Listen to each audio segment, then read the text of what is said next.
Hello, and welcome back to Zenin Fanfics. Today we're starting an exciting new series. What if female Deku had harem? If you enjoy this video, please like and subscribe for more content. The story we're featuring is written by Korina Kamililpa 8 on Wattpad.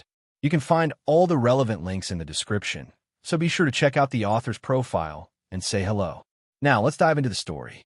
A appealing day, Izuku, a simple young lady, lives in a small town, supporting her mother by working nonstop.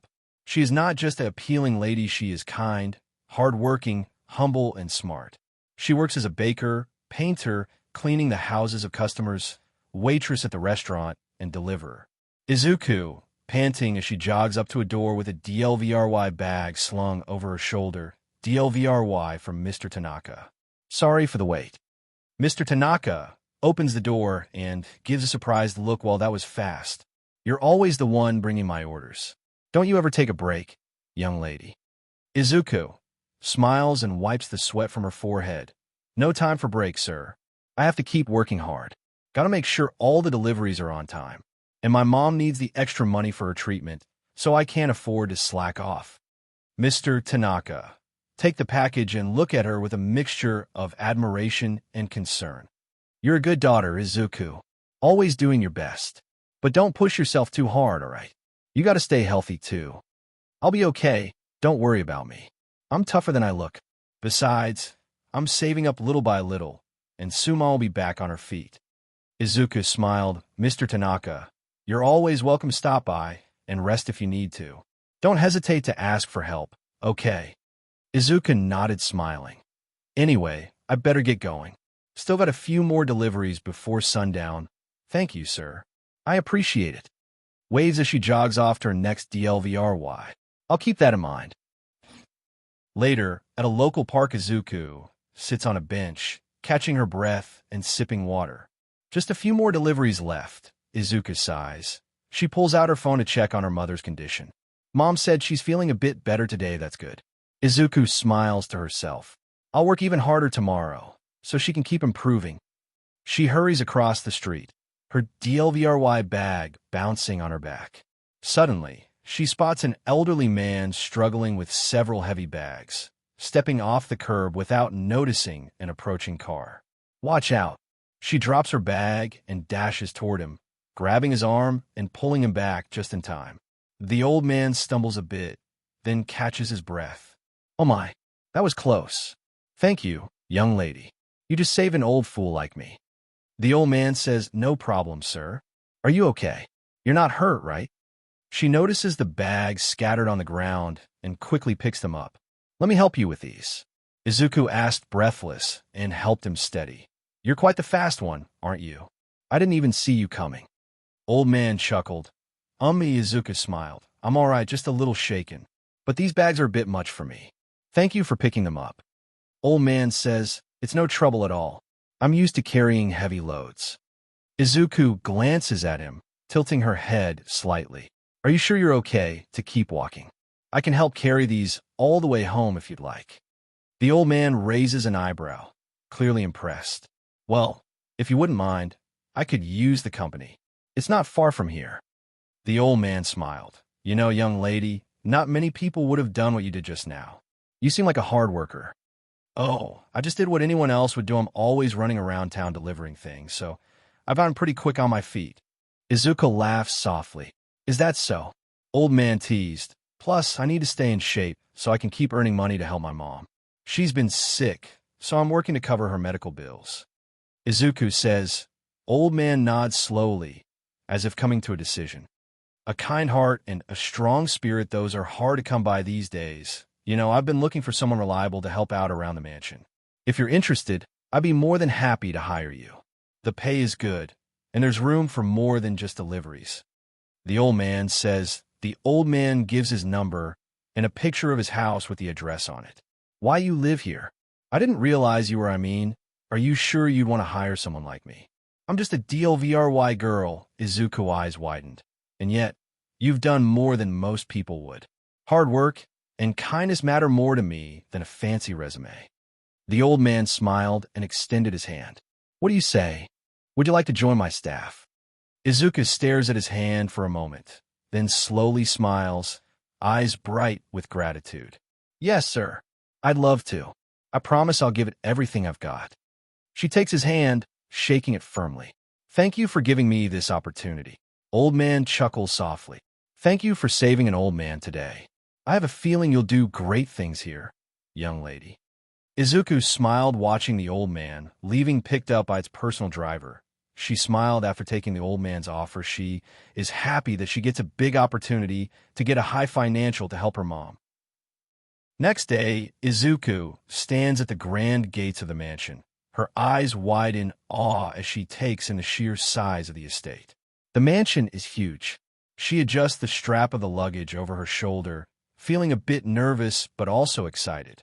I've never seen a place this fancy in person before. Izuku jaw drop. A distinguished-looking butler approaches her, bowing slightly. Good morning, Miss Midoriya. The MSTR has informed me of your arrival. Please, allow me to assist you with your bags. The butler asked, Oh no, that's okay. I can handle it, really. I'm used to carrying heavy things. She gives the butler a polite smile. But, I'd appreciate some directions. It's my first day here, and I don't want to get lost. Izuku says. The butler smiles, a hint of amusement in his expression. Understandable. The mansion can be a bit overwhelming at first. I'll guide you to your quarters and then show you around the main areas you'll be working in. He gestures for her to follow. Right this way, Miss Midoriya. Izuku follows him through the large front doors, her eyes darting around to take in the elegant decor. Chandeliers hanging from the ceiling, marble floors, and finely crafted furniture. It's like something out of a movie, Izuku mumbles under her breath, feeling a bit out of place in such a luxurious setting. You'll get used to it, I'm sure. The MSTR has a good eye for quality, but he's quite down to earth. You'll find the staff here are like family. The butler says. The butler stops in front of a room and opens the door. This room looks comfy, Izuku smiled. You can take a look. This will be your quarters. It's modest but comfortable. Once you're settled in, the MSTR would like to speak with you in the garden. The butler says. Izuku peeks into the room, surprised to see it's much nicer than she expected. A soft bed, a small desk, and a view of the sprawling garden outside the window. This is amazing. It's more than I could have ever asked for. She sets down her luggage and turns back to the butler with a grateful smile. Thank you for showing me around. I'll be ready to see the MSTR in just a moment. The butler bows slightly. Take your time, Miss Midoriya. I'll be waiting just outside. Later, in the garden, the old man sits at a small table surrounded by blooming flowers, sipping tea. He smiles as Izuku approaches. Ah, there you are, young lady. How do you like the mansion so far? Is it to your liking? Old man says. Izuku smiled softly and nodded quickly, still taking in the beauty of the garden. Yes, sir. It's well. Honestly, it's more than I ever imagined. I've never seen a place like this, let alone thought I'd be working in one. Izuku says softly, I'm glad to hear you're settling in. As I mentioned yesterday, you'll be assisting with various tasks around the mansion. I know it's different from your DLVRY work, but I'm confident you'll adapt quickly. The old man chuckled. And remember, if you need help or have any questions, don't hesitate to ask. You've already proven yourself to be a hard worker, but there's no shame in seeking guidance. Thank you, sir. I promise I'll give it my all and do my best not to let you down. I'm ready to start whenever you need me. Izuku smiled. Old man nods approvingly. Good. Then let's begin. I'll have the butler give you a rundown of your tasks for today. Welcome to the mansion, Miss Midoriya. Izuku takes a deep breath, her eyes filled with determination. Thank you, sir. I won't let you down. She bows deeply before following the butler to begin her first day of work. The butler leads Izuku down a grand hallway, his expression calm and professional. Miss Midoriya, your primary task for today will be to clean the east wing. The MSTR likes to maintain the mansion in pristine condition, and I trust you won't find the task too daunting. The butler says. Izuku nods enthusiastically, gripping the handle of the cleaning kit. Yes, sir. I'll do my best. I'm ready to start right away. The butler pauses, his tone becoming more serious.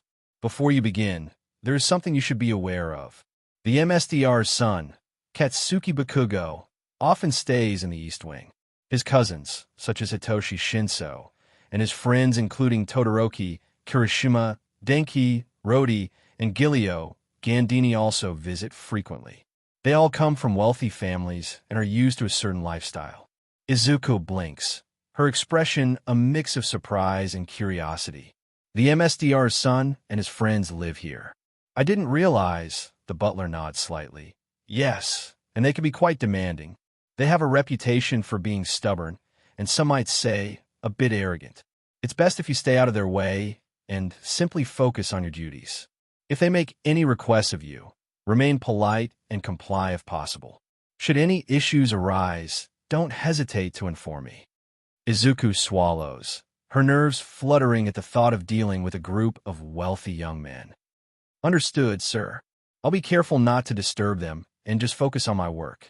I'll make sure the East Wing is spotless by the end of the day. Very well. I believe you'll do just fine, Miss Midoriya. Now, you may begin. I will be nearby should you need anything. The butler says and leaves her. In the East Wing, Izuku walks through the expansive hallway, carrying the cleaning supplies. Her gaze flickers over the luxurious decor-ornate statues, lavish rugs, and large portraits hanging on the walls. Wow, this place is even bigger up close. I'd better be extra careful, Izuku mumbled while cleaning and dusting the frames. Izuku walks down the long corridor toward the East Wing, carrying her cleaning supplies. As she approaches, she hears voices and laughter coming from one of the rooms. I thought this part of the mansion would be empty, she mumbled. She cautiously peeks inside the room and sees a group of young men lounging on the couches, casually chatting and relaxing. A young man with fierce red eyes and blonde spiky hair noticed her. He glances over his shoulder, his expression irritated. TCH, what do you want, new girl? We're busy here. Bakugo says. Izuku straightens up, clutching the cleaning cloth nervously but putting on a polite smile. Oh, I'm sorry to interrupt, sir. I'm supposed to clean this room, and I didn't realize anyone would be here. I can come back later if it's a bad time. Izuku answers and bows slightly. Shinso leans back, a hint of curiosity in his gaze. Why not just go ahead? We're not moving anytime soon. It's your job, isn't it? Kirishima gives Izuku an encouraging smile. Yeah, don't worry about us. We're not going to bite or anything. Just do what you need to do. Izuku nods, stepping inside cautiously. All right then, excuse me. She begins dusting the shelves and polishing the furniture, doing her best to stay focused despite the weight of several pairs of eyes on her. Denki casually nudges Kirishima and whispers, his tone amused. She's kind of cute, huh? Haven't seen a maid like her here before. Todoroki glances up from his book, his gaze briefly lingering on Izuku as she works. She's definitely different. Rody crosses his arms, smirking slightly. You guys are already making her nervous. She's just trying to do her job. Guilio Gandini quietly observes Izuku as she moves around the room, a curious look in his eyes. She's certainly dedicated. Not many people can focus that hard with an audience. Guilio says.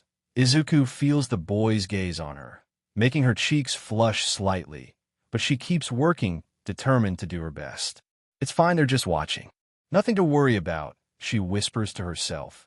Bakugo grunts and leans back on the couch, his tone gruff. Hurry it up, would you? We don't have all day for you to be dusting around us. Izuku quickly nods, bowing slightly. Yes, sir. I'll be out of your way in just a moment. She finishes wiping down the coffee table and gathers her cleaning supplies, giving the room one last look to ensure everything is spotless. There, all done.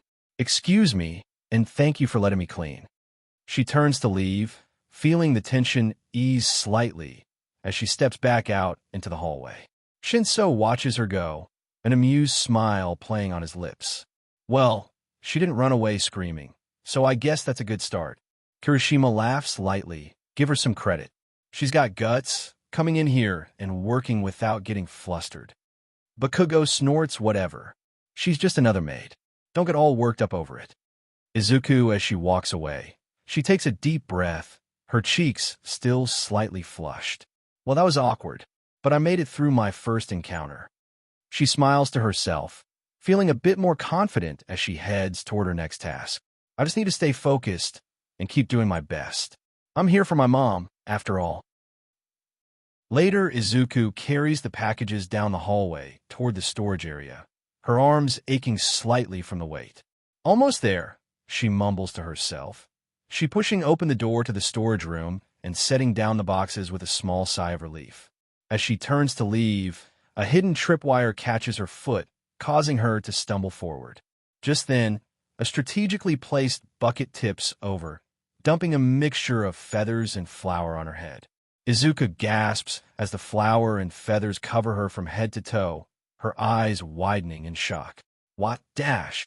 Laughter erupts from the entrance as Bakugo, Denki, and Rody step inside, grinning at her stunned expression. Bakugo smirks, crossing his arms as he leans against the doorway. Nice look, new girl. Didn't think you'd fall for that one so easily. Denki laughs, giving Bakugo a playful nudge. Dude, that was priceless. The look on her face, Rody chuckles, shaking his head. Come on, it was just a joke. Lighten up. Izuku slowly rises to her feet, her fists clenched at her sides as she glares at them. A joke. You think this is funny? Her voice trembles with anger as she wipes flour from her eyes. I'm here to work, not to be the punchline of some stupid prank. Bakugo raises an eyebrow, his smirk fading slightly as he notices the fire in her eyes. What's the matter? Can't take a little fun. It's just some flour. Izuku's voice rises with frustration as she steps closer, glaring up at Bakugo. I don't have time for fun like you do. I'm not some rich kid who gets to mess around all day. I'm working hard for my mom's recovery. This isn't just a job to me. It's my life. Izuku wipes her face again, the frustration and humiliation catching up to her as tears start to form in her eyes. But of course, you wouldn't understand that. The room falls silent as the laughter dies down, and the boy's expressions shift from amusement to guilt. Denki rubs the back of his neck, his tone hesitant. Oh, we didn't mean to dash. Rody looks away, frowning. We just thought it'd be harmless. Izuku's voice cracks slightly as she turns away, quickly brushing the tears from her cheeks. I don't need your apologies. Just stay out of my way, well, excuse me. She hurries out of the storage room, leaving behind a trail of flour and feathers. In her room, Izuku throws herself onto the bed, burying her face in her pillow as she screams in frustration. Why did this have to happen on the first day? She clenches the pillow tightly, her voice muffled as she vents her irritation. I'm not going to let them get to me. I'm stronger than that. I'll show them I'm not just some easy target. She grabs a fresh set of clothes and heads to the bathroom to clean up, determined to put this rough start behind her and prove herself worthy of the job. Back in the lounge, Kirishima leans back on the couch, shaking his head slowly. Man, I didn't expect her to react like that. She's different from all the other maids. Usually they just try to stay out of our way or, try to get on our good side. Denki nods in agreement, a hint of a smile forming on his face. Yeah, they're usually either super sensitive or, kind of flirtatious, like they're trying to get something out of us. But she didn't even hesitate to fight back. She's got guts. Shinso crosses his arms, his expression thoughtful. And she's not bad-looking either. Actually, she's pretty cute. He smirks slightly, but it's her attitude that stands out the most. Rody grins, giving the others a playful nudge. You guys are all just impressed because she's the first girl who didn't fall all over herself to please us. It's kind of refreshing, though, I'll admit. Guilio Gandini nods, his tone calm. She does seem to have some dignity. Unlike the others who would either cry or try to stuck us for attention, she was genuinely angry and didn't care who we were. Todoroki looks up from his book, his expression thoughtful. It's true. There's something different about her. She's not interested in impressing us. I think she values her work more than our opinions. Bakugo grunts, leaning back against the wall with his arms crossed, a slight scowl on his face. TCH whatever. So she stood up for herself. Doesn't change the fact that she's still just a maid. He frowns, but there's a hint of conflict in his eyes as he recalls her angry, tear-filled gaze. It was just a prank. She didn't have to get so worked up. Bakugo added, Denki glances at Bakugo, smirking slightly. Oh, come on, Bakugo. You're not seriously still mad about that, are you? She'd catch you off guard with that attitude. Bakugo shoots Denki a glare, his tone defensive. I'm not mad. I just don't see why you all are making such a big deal about her. So what if she's different? It's not like it matters. Bakugo's expression softens slightly as he thinks back to the moment she stormed out. And maybe we did go too far a little. Rody raises an eyebrow, chuckling. So you do feel bad, huh?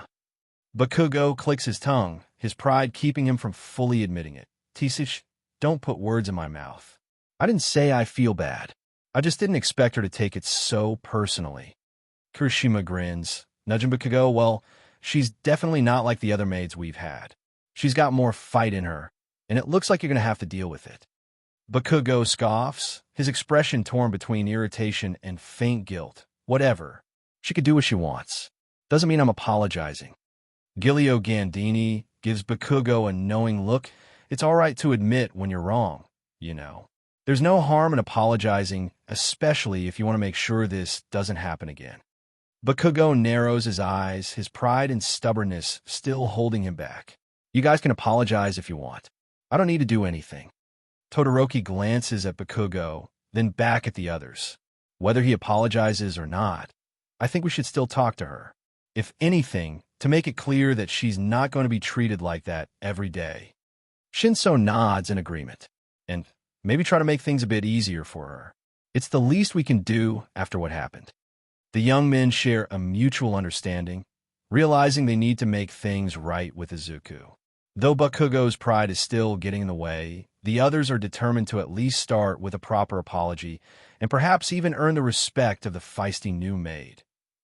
In the dining room, the 7 young men gather around the large dining table, the atmosphere unusually quiet as they pick at their food. The old man, Bakugo's father, sits at the head of the table, observing them carefully. His keen eyes miss nothing, and he quickly notices the subdued mood.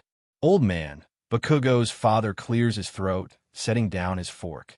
Well now, this is quite the change from your usual loud banter. What's got all of you so quiet today? The boys exchange glances, none of them speaking up at first. Bakugo's expression remains stubbornly blank, but there's a slight tension in his posture. Old man raises an eyebrow, a knowing smile tugging at his lips. Let me guess it's about the new maid, isn't it? You boys are already causing trouble again. Rody sighs, rubbing the back of his neck. We might have pulled a prank on her earlier. It didn't go over so well.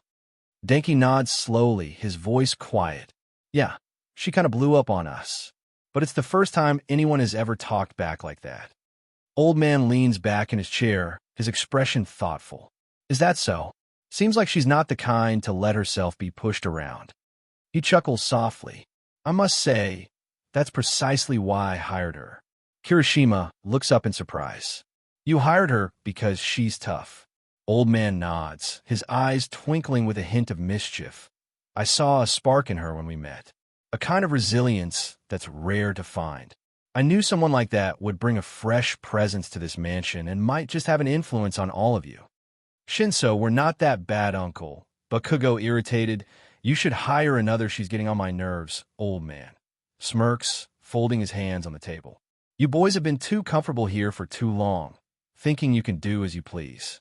You needed someone who wouldn't be afraid to stand up to you, someone who wouldn't just go along with whatever nonsense you throw at her, and it seems she's already made quite an impression. Bakugo frowns, a mix of frustration and grudging respect in his expression. TCH, she's just stubborn. That doesn't mean she's going to change anything around here. Old man smiles knowingly. Oh, I think you'd be surprised.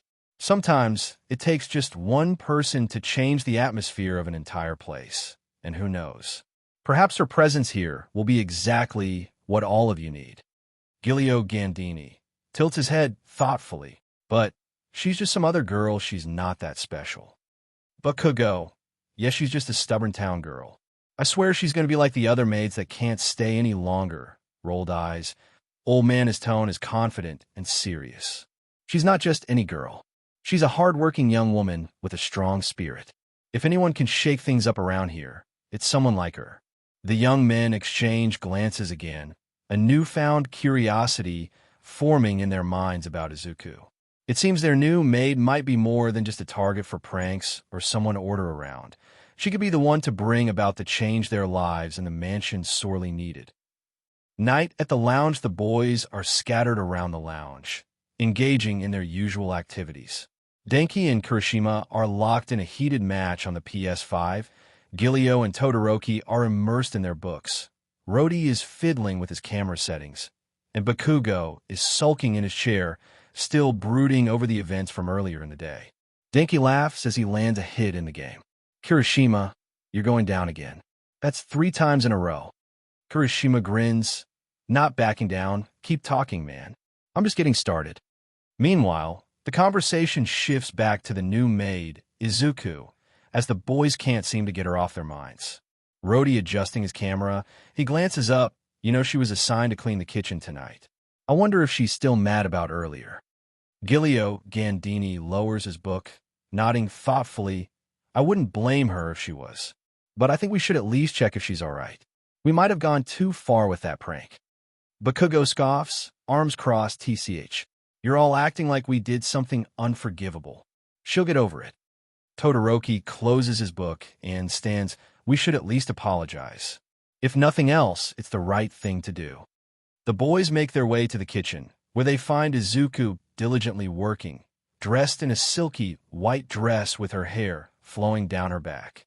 The soft glow of the kitchen lights adds a touch of elegance to her appearance, and for a moment, the boys are struck silent by the sight of her. Even Bakugo, despite his irritation, can't help but feel his cheeks heat up slightly. As she works, Izuku senses a presence behind her and tenses up, a shiver running down her spine. Izuku mutters under her breath, glancing over her shoulder. Is someone there? She hesitates, half expecting a ghost or something strange, and nearly drops the dish she's holding when she sees the group of boys standing there. Oh, it's you all. Izuku sighs. She quickly regains her composure, her expression hardening as she remembers the prank from earlier. Her brows knit together in annoyance. Izuku turns to face them fully, her voice cool. What do you want? I'm busy. The boys exchange glances, feeling a bit awkward now that they're face to face with her again. Denki scratches the back of his head, offering a sheepish smile. We actually came here to apologize. Kirishima steps forward, his tone sincere. Yeah, we went too far earlier. We didn't mean to make you cry. Rody nods, looking at her earnestly. We didn't realize how it would affect you, and we're sorry. It wasn't fair to you. Izuku, blinking in surprise. Her hardened expression softens slightly as she looks from one boy to the next. She wasn't expecting them to apologize, especially after how they had acted before. You really mean it? Her voice is quieter now, as if unsure whether to believe them. Guilio gives a small, reassuring smile. Yes, we do. You stood up to us, and we respect that. We just wanted to make sure you know we didn't mean any harm. Todoroki is calm, but sincere. You're different from the others, and we didn't handle it the right way. We'd like to start over, if that's okay with you. Izuku's expression softens further as she processes their words. Though she's still mad about what happened, there's a part of her that appreciates the gesture. Izuku crosses her arms, glancing down for a moment before looking back at them.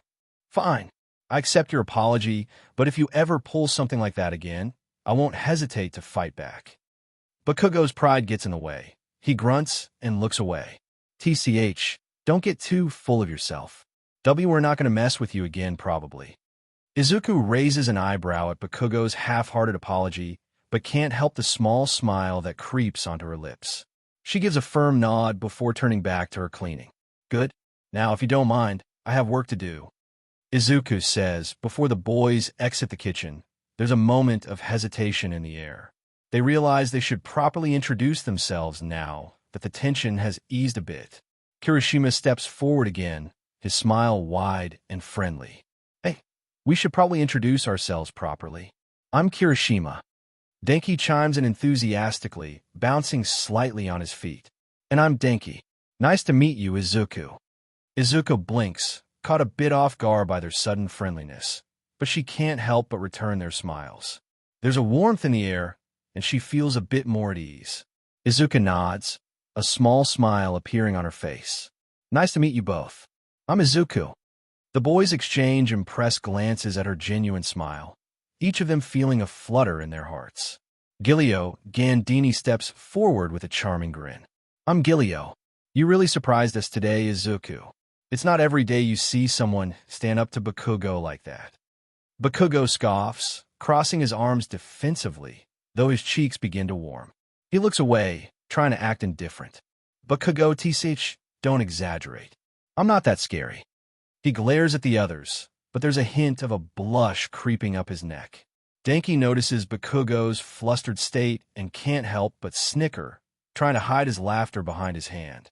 Rody catching the playful atmosphere. He introduces himself with a friendly nod. I'm Rody.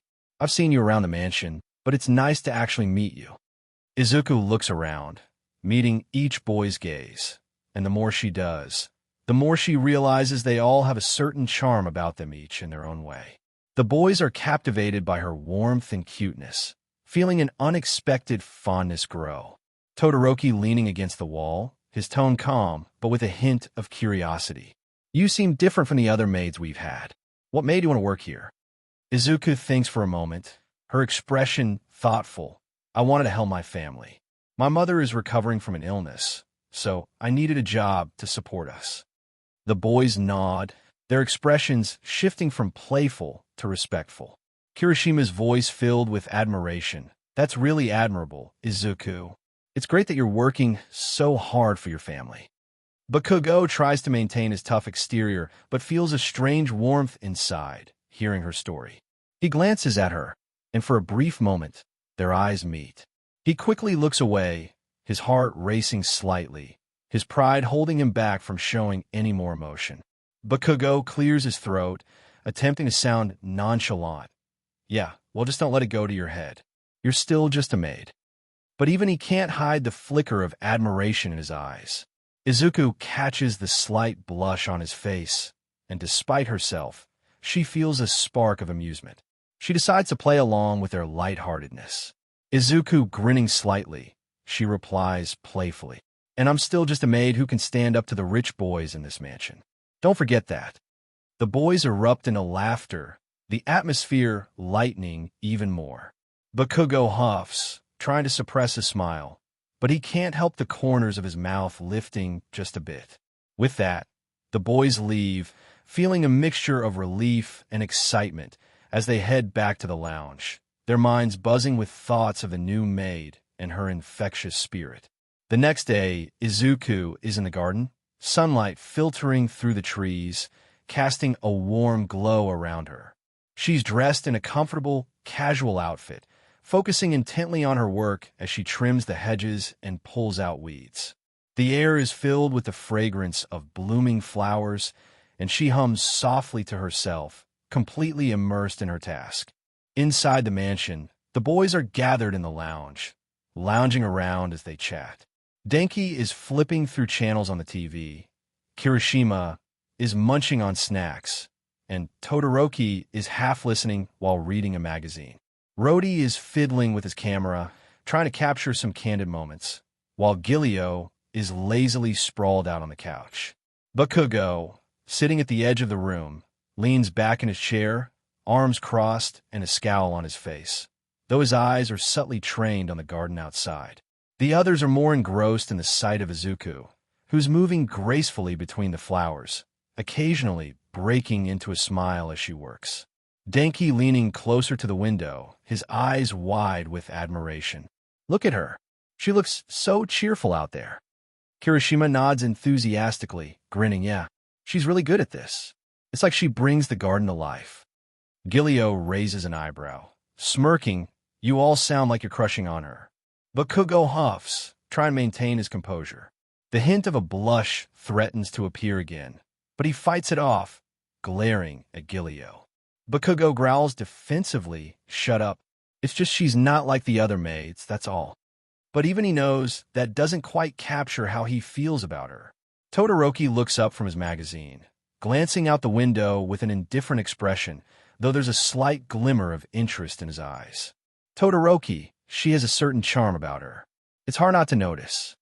Rody snaps a picture of Izuku as she bends down to examine a flower, completely unaware of the boys watching her. The sound of the camera shutter draws Denki's attention. Denki laughs, "Nice shot, Rody. You should definitely capture her smile more often." Guilio leans forward, trying to catch a glimpse through Rody's camera screen. "Let me see. Wow, she looks stunning. I think she's really going to change the vibe in this place." Bakugo shifts in his seat, the words irritating him more than he'd like to admit. The way they talk about her feels annoying, yet somehow interesting. Bakugo muttering under his breath. She's just doing her job. But his eyes remain glued to her as she stands back up, brushing off her hands with a satisfied smile. Denki notices Bakugo's lingering gaze and smirks, nudging Kirishima with his elbow. "Hey, look at Bakugo. I think he's the one who's mesmerized here."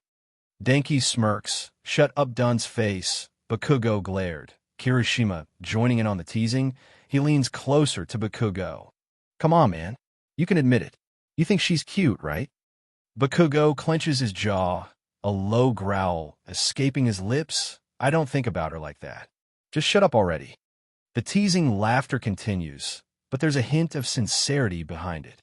They can all see that something about Izuku is affecting Bakugo in a way he's not quite ready to acknowledge. Outside, Izuku pauses for a moment, feeling a chill run down her spine. She looks up, sensing that someone is watching her. Her gaze instinctively flicks toward the mansion, and though she can't see them clearly through the window, she gets the sense that the boys are there, observing her. She shakes her head with a small smile, returning to her work as a wave of warmth spreads through her, realizing she's starting to enjoy her time at the mansion more than she expected. Perhaps this job wouldn't be so bad after all. The boys continue to watch Izuku from the window, their laughter subsiding as they enjoy the sight of her working in the garden. The sunlight dances off her hair, and she seems to radiate positivity. However, the atmosphere shifts when one of the male servants approaches her. The servant, a tall man with an unsettling grin, walks up to Izuku, his posture relaxed but his demeanor all wrong. He brushes his fingers against her arm casually, his voice dripping with a faux friendliness. "Servant, hey there, appealing. What a lovely day it is to be out in the garden, huh?" Izuku flinches slightly at his touch, her instinct kicking in. She manages to maintain her composure, though her smile falters. Izuku forcing a smile, her voice slightly strained. Yes, it is nice. I'm just dash," before she can finish. The servant interrupts, leaning in a bit too close for comfort. "Servant, if you ever need help with anything around here, just let me know. I'm always around." His gaze lingers on her, an unsettling glint in his eye that makes her stomach twist. The boys inside the lounge notice the interaction through the window, and the atmosphere in the room changes dramatically. Bakugo's eyes narrow, a sense of protectiveness washing over him. Denki frowning as he watches the scene unfold. "That guy gives me the creeps. What's with the way he's looking at her?" Kirishima is leaning forward, his brows furrowed in concern. "Yeah, he seems way too familiar for a servant." Izuku doesn't look comfortable. Guilio crosses his arms, his expression turning serious as he observes the interaction closely. "We should do something. She looks like she's getting uncomfortable." Bakugo, unable to sit still, slams his fist on the arm of his chair, his frustration boiling over. "DM in it. Let's go." Without waiting for a response, he storms out of the lounge, the others quickly following suit, their concern for Izuku pushing them into action. Back in the garden, Izuku shifts uncomfortably as the servant leans even closer, invading her personal space. She takes a small step back, trying to maintain her composure, but feeling increasingly uneasy. "Izuku, I really need to get back to work. Servant, I'm still not done talking to you. Can I get your number?" Izuku, just as she tries to sidestep him, she hears a voice call out from behind her, cutting through the tension like a knife. Bakugo's voice is sharp and commanding. "Hey, what the hell do you think you're doing?" The servant straightens up, a flicker of annoyance crossing his face as he turns to see Bakugo striding toward them, followed closely by the other boys. Servant feigns innocence, his smile not reaching his eyes. "Oh, just having a friendly chat with the new maid. Nothing wrong with that, is there?" Bakugo glares at the servant, his aura radiating anger. The rest of the boys gather around Izuku, forming a protective circle. Kirishima, fist clenched, stepping closer to Izuku. "You okay, Izuku? He was bothering you, wasn't he?" Izuku glances at Bakugo, her heart racing. She nods, relieved but still shaken. "I was fine until he started getting too close." Todoroki's gaze is icy as he looks at the servant. It's unprofessional to make someone uncomfortable while they're working. "You should know better." The servant's grin falters, and he realizes he's outnumbered. He straightens his posture and backs off slightly, but not before casting a lingering glare at Izuku. "Servant, fine. I was just trying to be friendly." He huffs, clearly annoyed but knowing when to back down. As he walks away, Bakugo turns to Izuku, his expression softening slightly. Bakugo's tone is firm but gentle. "You don't have to put up with that kind of CRP. If anyone gives you trouble, just let us know. We won't let them mess with you." Izuku feels a rush of gratitude and warmth at Bakugo's words. The way he stands protectively beside her makes her feel safe, even amidst the chaos of the mansion. Izuku smiling softly, her voice sincere. "Thank you, Bakugo. I appreciate it." Denki nudges Kirishima, his grin returning. "Looks like someone has a soft spot after all." Bakugo shoots him a glare, but it's more playful than angry this time.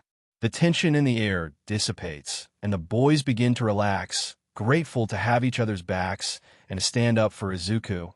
Back in the garden, Izuku takes a deep breath, trying to shake off the unsettling encounter. She resumes her work, focusing on the flowers and the soothing sounds of nature around her. Despite feeling a bit shaken, she finds comfort in the tasks at hand. Her determination to do well in her job helps her push through the lingering discomfort.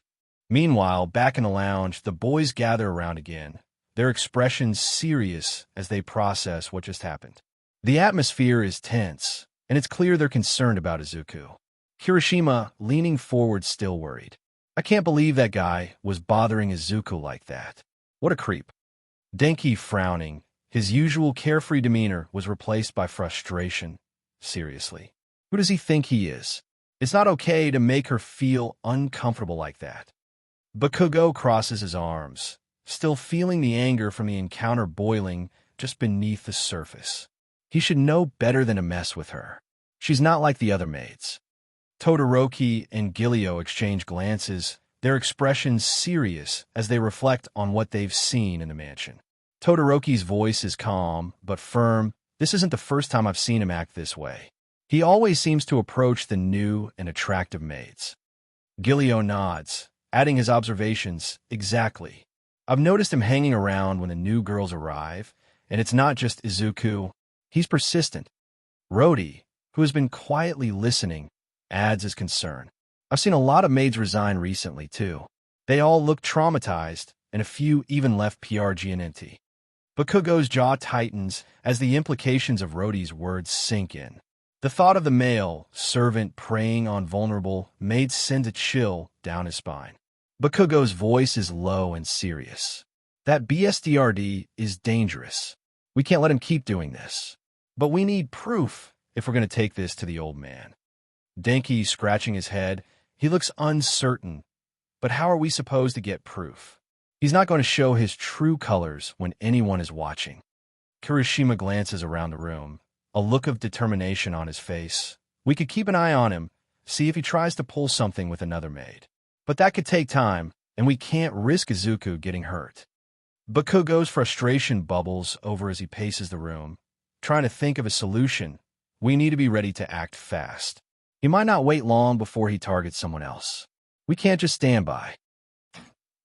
As they strategize, Izuku walks back into the lounge, wiping her hands on her apron, her demeanor cheerful but slightly worn from the day's work.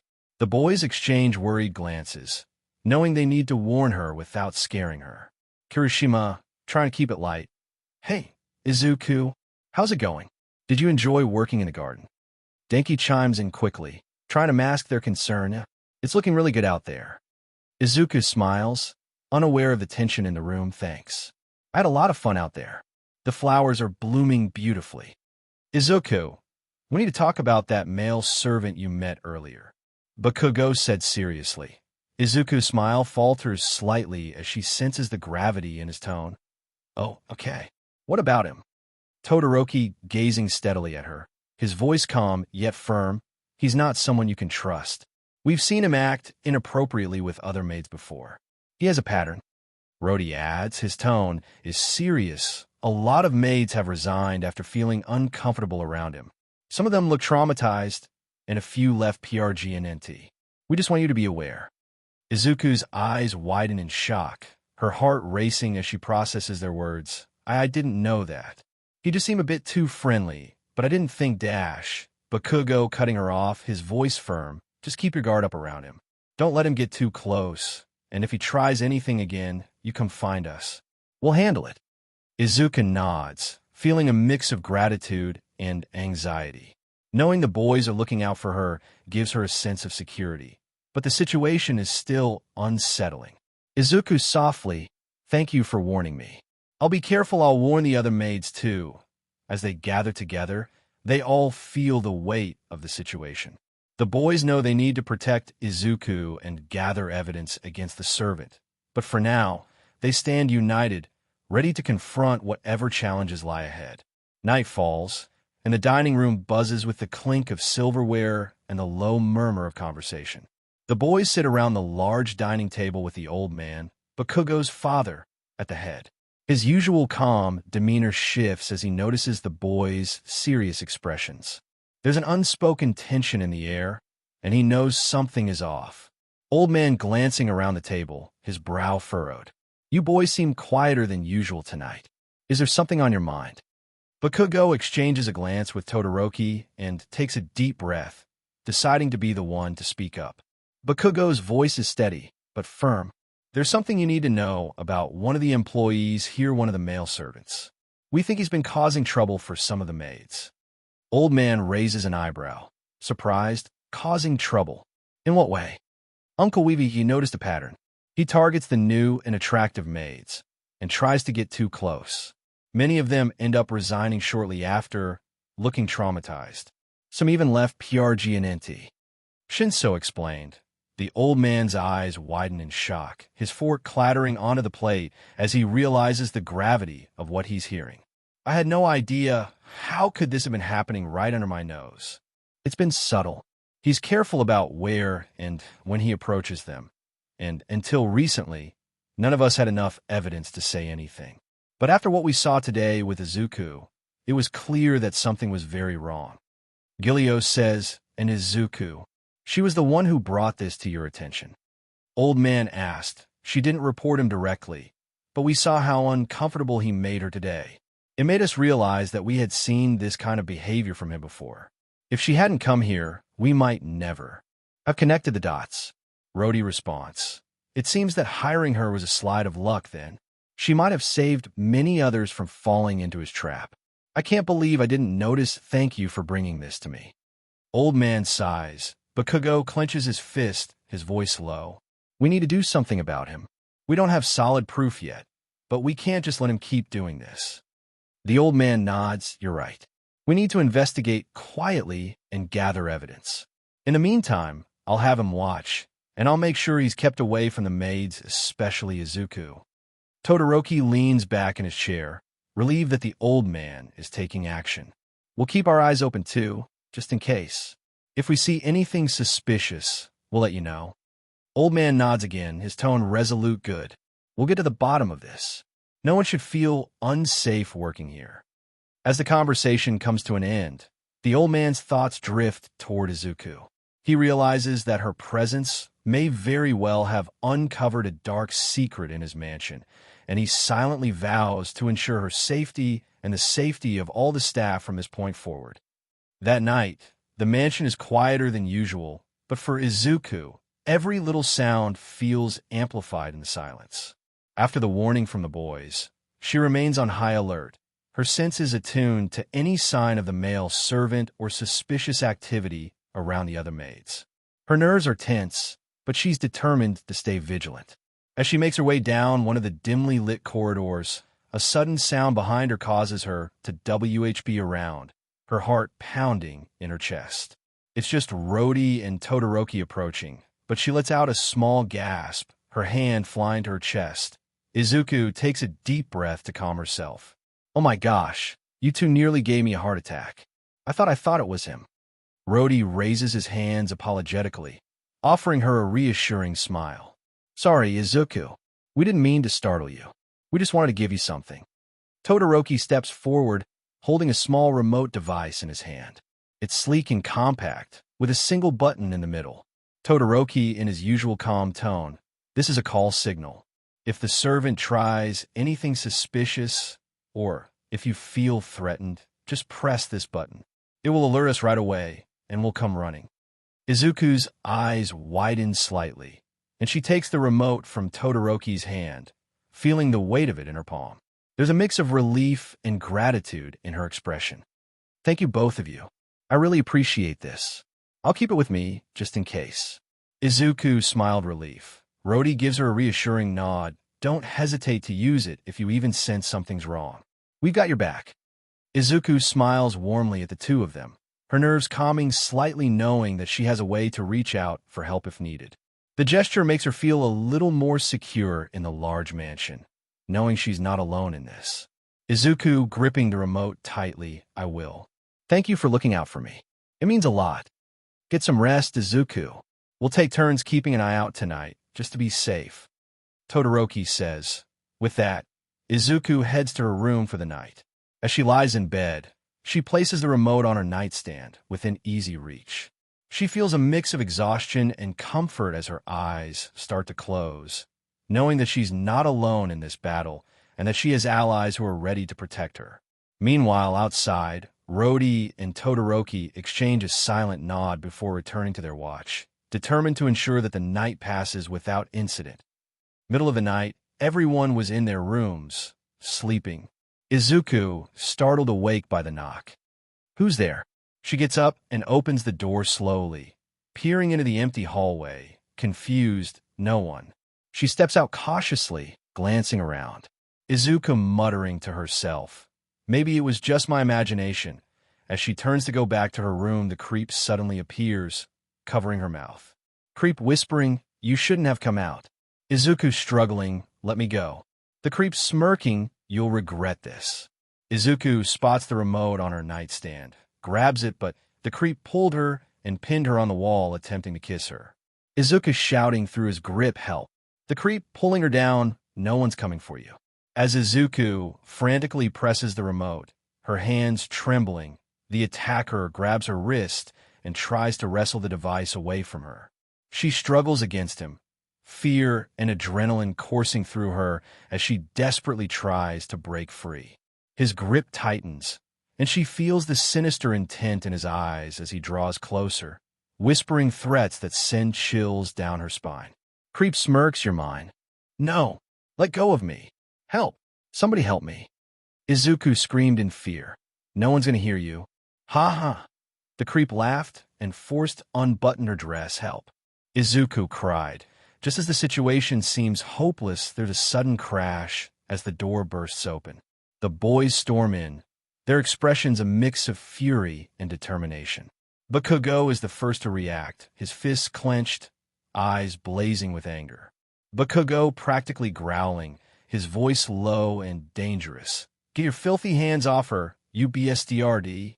He lunges forward, delivering a swift punch to the creep, sending him stumbling back. Todoroki and Kirishima follow closely behind, while Rody stays near the door, ready to block any escape. Without hesitation, Kirishima grabs the creep by the collar, yank him away from Izuku, and slam him against the wall. Kirishima's voice filled with barely contained rage. "You've got a lot of nerve messing with one of us. You're done." Todoroki stands protectively in front of Izuku, his eyes cold as he glares at the man. "If you move even an inch, I'll make sure you regret it." The creep tries to scramble to his feet, but Bakugo steps forward and grabs his collar. "Go ahead, try to run. I'd love an excuse to hit you out of this mansion." Bakugo yelled. Izuku, still shaken, stumbles back, her back pressed against the wall as she tries to catch her breath. Her heart races, but relief starts to wash over her as she sees the boys standing between her and the attacker. Rody quickly moves to Izuku's side, his tone gentle. "You okay, Izuku? You're safe now. We're here." Izuku nods, her voice trembling but grateful. "Why, yes, thank you." Todoroki reaches out to steady her, his voice calm. "It's over now. He won't be bothering you again." The boys surround the creep, ensuring he has no escape. As Bakugo grabs the man by the collar and drags him out of the room, the others stay close to Izuku, making sure she feels protected and supported. They exchange a knowing glance, determined to make sure that nothing like this ever happens again. The police arrive promptly, arresting the male servant and escorting him out of the mansion in HNDCFFS. The officers examine the evidence provided by Rody, who hands over the remote recorder with the captured audio of the incident. The proof is undeniable, and the officers express their gratitude for the boys' foresight in preparing the device. Police officer handcuffing the creep. "You're under arrest for attempted assault." "Rody, this has the proof we need. It recorded everything." Police officer taking the remote. "Good work. This will help the investigation." The old man, his face etched with concern and relief, appears on the scene. He looks around at the commotion and then at Izuku, who sits on a nearby bench, trembling from the shock of what happened. It doesn't take long for him to understand the gravity of the situation. Old man with a heavy sigh of relief. "Thank goodness, if it weren't for you all, especially you, Izuku, we never would have uncovered this dark secret lurking in my own home. You were the key to stopping this." Izuku nods and remains silent, her hands clasped tightly in her lap as she tries to calm herself. Despite the comforting words from the old man, the events of the night replay in her mind, and she can no longer hold back the tears that start to fall. Her shoulders tremble as she sits there, feeling the overwhelming mix of fear, relief, and exhaustion. The boys notice her distress, and one by one, they gather around her. Kirishima crouches down beside her, speaking gently. Kirishima hands her a tissue, his usual playful demeanor replaced by genuine concern. "You were so brave back there. It's okay to cry. You know we've got your back." "I didn't know what to do back then. I'm scared and dash." Izuku wipes her tears. Todoroki sits on the bench next to her, his voice calm and soothing. "You did more than anyone could have asked for. You exposed something terrible and made this place safer for everyone. Don't carry this weight alone." "Thanks for helping me also," Izuku smiled. Bakugo standing slightly apart, his tone gruff but with a hint of softness. "Yeah, TCH, you did good, all right. Don't let that creep take anything more from you. You're stronger than that." Izuku smiled warmly. The boys were stunned and blushed, seeing that the old man watches the scene with a bittersweet expression, grateful for the bond that has formed between Izuku and the boys. He knows that, thanks to her courage and the boys' support, the mansion is no longer a place of secrets, but one of protection and newfound trust. The morning sun shines through the mansion's large windows, casting a warm glow over the kitchen as Izuku moves around with practiced skill, preparing breakfast. Despite the events of the night before, she finds solace in cooking, pouring her heart into each dish. Soon, the aroma of freshly cooked food fills the air, making its way to the dining room. In the dining room, the boys and the old man sit around the large table. As the plates of food are brought in, they eagerly dig in. The first few bites quickly draw surprised and pleased expressions from all of them. Kirishima pausing mid-bite, his eyes widening. "Whoa, this is amazing. This tastes way better than anything we've had here before."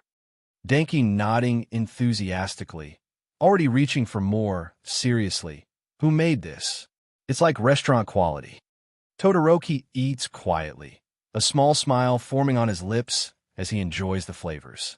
Even Bakugo, who's normally quick to criticize, looks impressed as he continues eating, though he doesn't say anything at first. The old man, curious and pleasantly surprised himself, turns to the butler, who is standing near the entrance. The old man with a hint of amusement. Butler, who's responsible for this delicious meal? The butler gives a knowing smile and bows slightly. That would be Miss Izuku. She insisted on preparing breakfast for everyone this morning. There's a brief moment of surprise as the boys exchange glances, clearly not expecting the new maid to have such talent in the kitchen. Bakugo huffs quietly, crossing his arms, though there's a faint glimmer of approval in his expression. Denki, oh, she's the one who made this delicious breakfast incredible. Guilio chuckling as he glances toward the kitchen. Well, it seems Izuka has more talents than we realized. I'd say she's full of surprises. Rody grins. No wonder it tastes so good. She really knows what she's doing. The old man nods approvingly. I knew hiring her was the right decision. It seems she's already bringing more than just her courage to this household.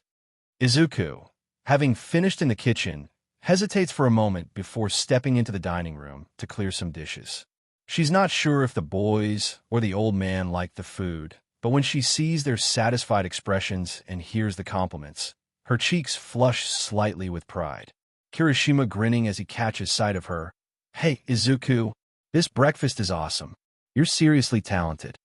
Izuku smiles shyly, tucking a strand of hair behind her ear. I am glad you liked it. I just thought it would be nice to make something for everyone as a thank you for last night. Todoroki with a small nod. You didn't have to, but we appreciate it. You're really something, Izuku. Bakugo glances at her, his expression softening just a bit. Just don't make a habit of spoiling us too much. You'll raise our standards.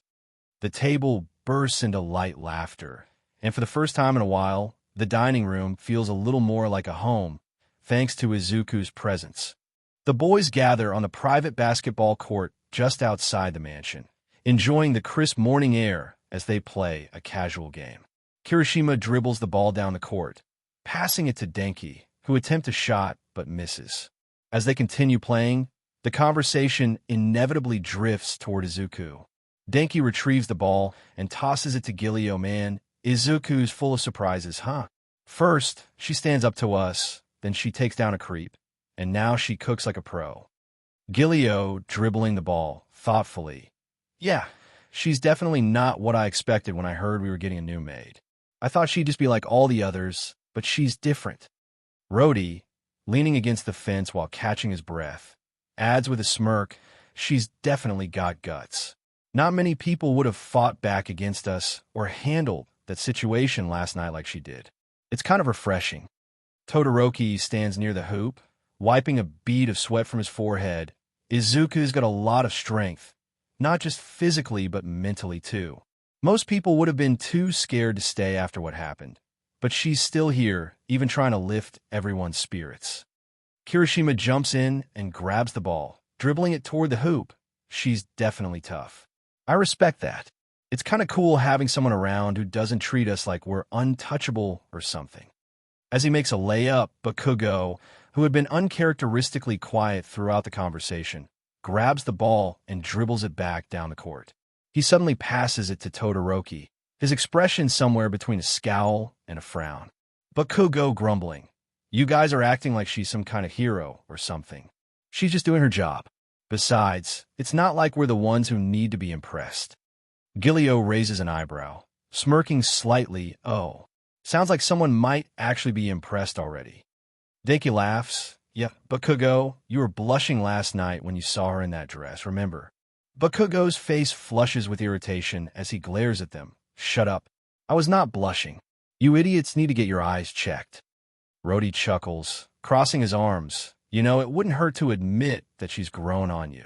She's definitely had an effect on all of us. Bakugo scoffs, attempting to change the subject by taking another shot at the hoop. Whatever. Let's just play already. We've got a game to finish. Despite his efforts to steer the conversation away from Izuku, the boys continue to discuss her. There's a growing sense of mutual respect for her among them, and even Bakugo can't deny, though he won't admit it out loud, that she's brought a change to the mansion's atmosphere. As the boys continue their basketball game, Bakugo goes for a powerful shot, but it veers off course, heading straight for the laundry area where Izuku is hanging up clothes. The ball hits her on the shoulder, causing her to drop the sheet she was holding. Izuku, gritting her teeth, glaring at the boys. Hey, watch where you're aiming that thing. The boy stopped playing, looking a bit sheepish. Kirishima scratches the back of his head awkwardly, and Denki gives a small apologetic wave, but Bakugo just smirks, walking over with his usual cocky attitude.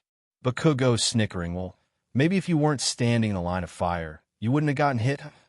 Izuku fuming as she picks up the sheet. Oh, so now it's my fault. You're the one with the lousy aim. Bakugo raising an eyebrow, still smirking. Lousy aim. Huh. All right then. If you think you can do better, why don't you prove it? Or are you too scared to take me on? Izuku's eyes narrow defiantly, and without hesitation, she steps forward, crossing her arms. Izuku, fine. I'll show you just how good my aim is. What's the challenge? Bakugo's smirk widens, clearly enjoying the idea of riling her up. All right, we'll play one-on-one. First to 5 points wins. If I win, you have to do whatever I say for the day. Izuku without missing a beat. And if I win, you have to help me with the laundry. Deal. The boys exchange amused glances, a mix of surprise and interest in their expressions. They've never seen anyone stand up to Bakugo like this, especially not a maid. Guilio chuckles and leans against the fence. Guilio, well, this should be interesting. I didn't know you play basketball, Izuku. Izuku with a determined expression. There's a lot you don't know about me. Bakugo smirks. Well then, show me what you've got. The makeshift game begins, and much to everyone's surprise, especially Bakugo's, Izuku holds her own. She dribbles with ease, weaving around Bakugo's attempts to steal the ball. She manages to score the first point with a swift layup. Bakugo caught off guard, blinking in surprise. What the where'd you learn to do that? Izuku grinning confidently. I used to play back in high school. You're not the only one who knows how to handle a ball. The game continues, and it becomes clear that Izuku isn't just keeping up, she's genuinely skilled. She scores another point with a smooth jump shot, leaving the boys cheering and Bakugo's irritation growing. Denki laughing and clapping. Go, Izuku. Show him who's boss.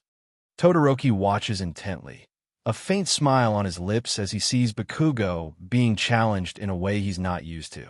Despite Bakugo's fierce determination and aggressive play style, Izuku matches him move for move. The game becomes a true showdown, and Bakugo's usual cockiness starts to waver as he realizes this isn't going to be the easy win he expected. The game intensifies as the score is tied, with both Izuku and Bakugo only 1 point away from victory. The boys watch on with a mix of anticipation and excitement, none of them expecting the challenge to become this heated. Izuku has the ball, and she dribbles with determination, eyes focused on the hoop. Bakugo is right on her, his competitive spirit fully awakened as he tries to block her path. With a sudden burst of speed, Izuku makes a quick move to her right and leaps for the final shot. The ball sails through the air and sinks into the hoop with a satisfying swish. Izuku's momentum carries her forward, and as she lands, she loses her balance and accidentally falls right into Bakugo, knocking them both to the ground. There's a brief moment where everything seems to stop. Izuku finds herself on top of Bakugo, her hands braced on either side of him. Their faces are only inches apart, and for a few seconds, they stare into each other's eyes. Bakugo's usual scowl softens slightly, his breath hitching as he takes in the sight of her up close. The boys, watching from the sidelines, are stunned into silence. Denki's jaw drops, while Kirishima's eyes widen in surprise. Rody and Todoroki exchange knowing glances, and even Guilio seems a little taken aback. Kirishima finally breaking the silence. Did anyone else see that? Or was it just me? Denki grinning mischievously. Nope, definitely saw it. I think Bakugo just met his match. Izuku quickly scrambles to her feet, her cheeks flushed red as she brushes herself off. Sorry. I didn't mean to fall on you. Bakugo sits up, his face slightly red as well. He huffs and averts his gaze, trying to regain his composure. TCH whatever. You got lucky with that last shot. Izuku crosses her arms and gives him a triumphant smile. A deal's a deal. Looks like you'll be helping me with the laundry, Mr. Lousy Aim. The boys burst into laughter at her teasing, and Bakugo's irritation gives way to a faint, reluctant smirk. Despite his pride taking a hit, he can't deny that Izuku earned her victory and maybe, just maybe, he started to see her in a slightly different light. Bakugo and Izuku finish up the laundry in a surprisingly short time, thanks to Bakugo's efficiency and silent determination to get the task done quickly. As they finish folding the last of the clothes, Izuku gives him a grateful smile. "Thanks for the help, Bakugo. I didn't think you'd actually follow through." Izuku says. Bakugo crosses his arms and grunts, looking away. "A deal's a deal. Don't get used to it." Izuku chuckles softly and watches as Bakugo turns and heads back toward the mansion. She returns to her work, while Bakugo makes his way to the lounge, still replaying the moment they fell together in his head. No matter how much he tries to shake it off, he can't deny the image of her face so close to his and how strikingly appealing she looked. It makes him feel strange in a way he's not used to. As Bakugo leans back on the couch, his thoughts are interrupted by the sudden entrance of his friends. Denki, Kirishima, Todoroki, and Rody stroll in with mischievous grins plastered on their faces. Denki sitting down next to Bakugo and nudging him playfully. "So, how was laundry duty, Romeo? Did you two share any more accidental moments?" Kirishima chuckling. "Yeah, man. You seemed a little dazed when you got back. I didn't know laundry was that intense." Bakugo frowning, his face turning slightly red. "Shut up. It was just laundry, okay? You idiots are blowing this out of proportion." Rody crossing his arms and leaning against the wall, smirking. "You sure about that? You looked pretty distracted when we came in. Thinking about someone, maybe." Todoroki raises an eyebrow and adds calmly, "It's all right if you find her attractive. There's no shame in admitting it." Bakugo glares at them, but there's a hint of discomfort in his expression as he tries to deny it. "You guys are seriously annoying. You know that. I'm not distracted, and I'm not thinking about her. I'm just remembering how she played basketball. That's all." Kirishima grinning widely. Sure. Whatever you say, man." Denki laughs. "Admit it, Bakugo. She's gotten under your skin. And honestly, I don't blame you. She's different from anyone else we've met. She's got guts, and she's cute, too." Bakugo huffs, looking away as he tries to mask the truth behind his irritation. Deep down, though, he knows there's a part of him that's intrigued by Izuku, her strength, her resilience, and yes, her undeniable beauty. But for now, he's not ready to admit that, not even to himself. Bakugo TCH whatever. I've got better things to do than sit around talking about maid. As he gets up to leave the lounge, his friends exchange amused glances. They can tell that Bakugo's tough facade is starting to crack, even if he refuses to acknowledge it. Later afternoon at the lounge, as Izuku cleans the room, she hears the familiar sounds of Denki and Kirishima playing video games. She glances over at the two boys, who are completely absorbed in their match, with Denki leaning forward intently and Kirishima grinning confidently as he presses the buttons on his controller. Denki noticing Izuku out of the corner of his eye, he calls out to her, "Hey Izuku, are you any good at games? Want to give it a shot?" Izuku pausing her cleaning and tilting her head curiously. "Me. I played a few times before, but I'm not that good." Kirishima grinning as he looks over at her. "Come on, it'll be fun. We'll go easy on you, promise." Izuku considers for a moment before setting down her cleaning supplies and walking over. She takes a seat on the floor next to them, a bit unsure, but also curious to see if she can at least hold her own.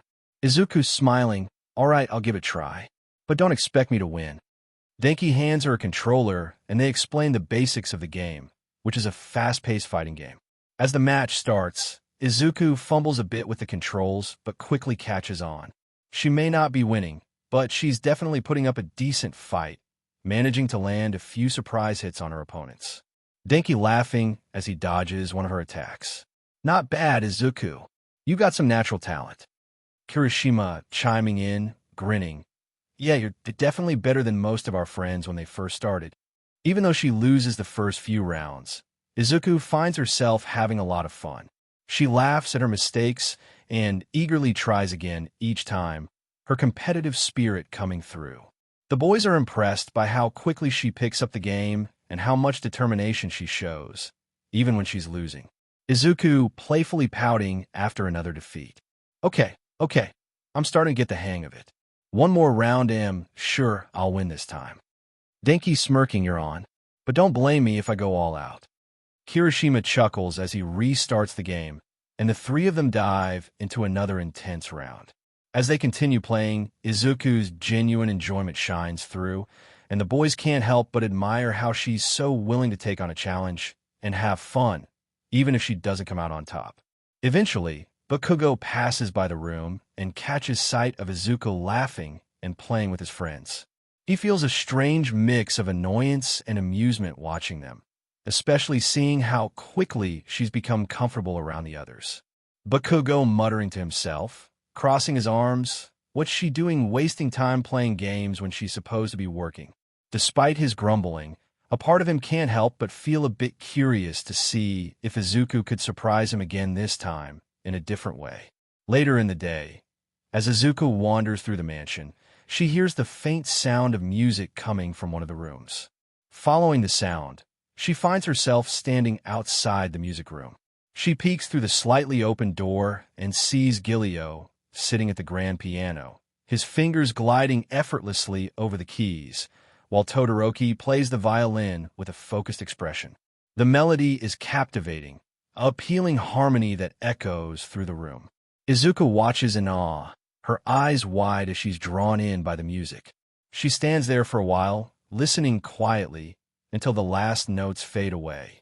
As the music ends, Guilio looks up and catches sight of her standing by the doorway. Todoroki notices her a moment later and gives a small nod of acknowledgement. Guilio, smiling warmly, you can come in, Izuku. No need to just stand there. Todoroki, setting his violin down gently. It's all right. We don't mind having an audience. Izuku hesitates for a moment before stepping inside, a bit shy but curious. She closes the door behind her and walks over to where the two are standing. Izuku nervously tucked a strand of hair behind her ear. Sorry, I didn't mean to intrude. I just heard the music and couldn't help but listen. You two play so beautifully. Guilio chuckling softly. Thank you. It's nice to have someone appreciate it. We usually play just for ourselves, or sometimes for the old man. Todoroki nods. Do you play any instruments, Izuku? Izuku shakes her head. No, I don't, but I've always thought the music was appealing. I just never had the chance to learn. Guilio's eyes light up with an idea, and he motions to the piano bench beside him. Why don't you give it a try? I can teach you a simple melody. It's not as hard as it looks. Izuku was surprised by the offer. Oh, I'm not sure, I don't want to mess up or anything. Guilio, smiling encouragingly. There's no harm in trying. We've all messed up a few times, haven't we, Todoroki? Todoroki, a slight smile tugging at his lips, more than a few times. Izuku hesitantly sits down next to Guilio, who shows her where to place her hands on the keys. Todoroki watches from the side, offering quiet encouragement as she tries to play a few notes. Although her fingers are clumsy at first, she slowly gets the hang of it, a simple tune emerging from the piano. Izuku laughs softly as she hits a wrong note. I didn't realize it would be this tricky. Guilio grins. You're doing great for a first-timer. Just keep practicing. As Izuku continues, she finds herself getting a bit more comfortable with the instrument, the music room filled with the soft sound of the piano. For a moment, it feels like a peaceful escape from the rest of the world, a new experience shared between the three of them. As they continue playing around with the piano, Guilio suddenly gets an idea. He glances over at Todoroki, who seems to catch on as well. Guilio, you know, Izuku, since you're already trying out the piano, why don't you sing something for us? We could play the music while you sing. Todoroki nods in agreement. It could be fun. Do you have a song in mind? Izuku hesitates, her cheeks flushing slightly at the thought of singing in front of them. She fiddles with her fingers nervously, but eventually nods, a small smile forming. Izuku, well, there's one song I've always loved. It's called A Million Dreams. Do you know it? Guilio, his eyes light up, and he exchanges a knowing look with Todoroki. I think we can manage that. What do you think, Todoroki? Todoroki already positioning his violin. I know the piece. Let's give it a shot. Guilio starts playing the introduction on the piano, while Todoroki joins in with a soft, melodic accompaniment on the violin. As the familiar melody fills the room, Izuku takes a deep breath and begins to sing, her voice trembling slightly at first but soon growing stronger. I close my eyes and I can see the world that's waiting up for me, Izuku sing.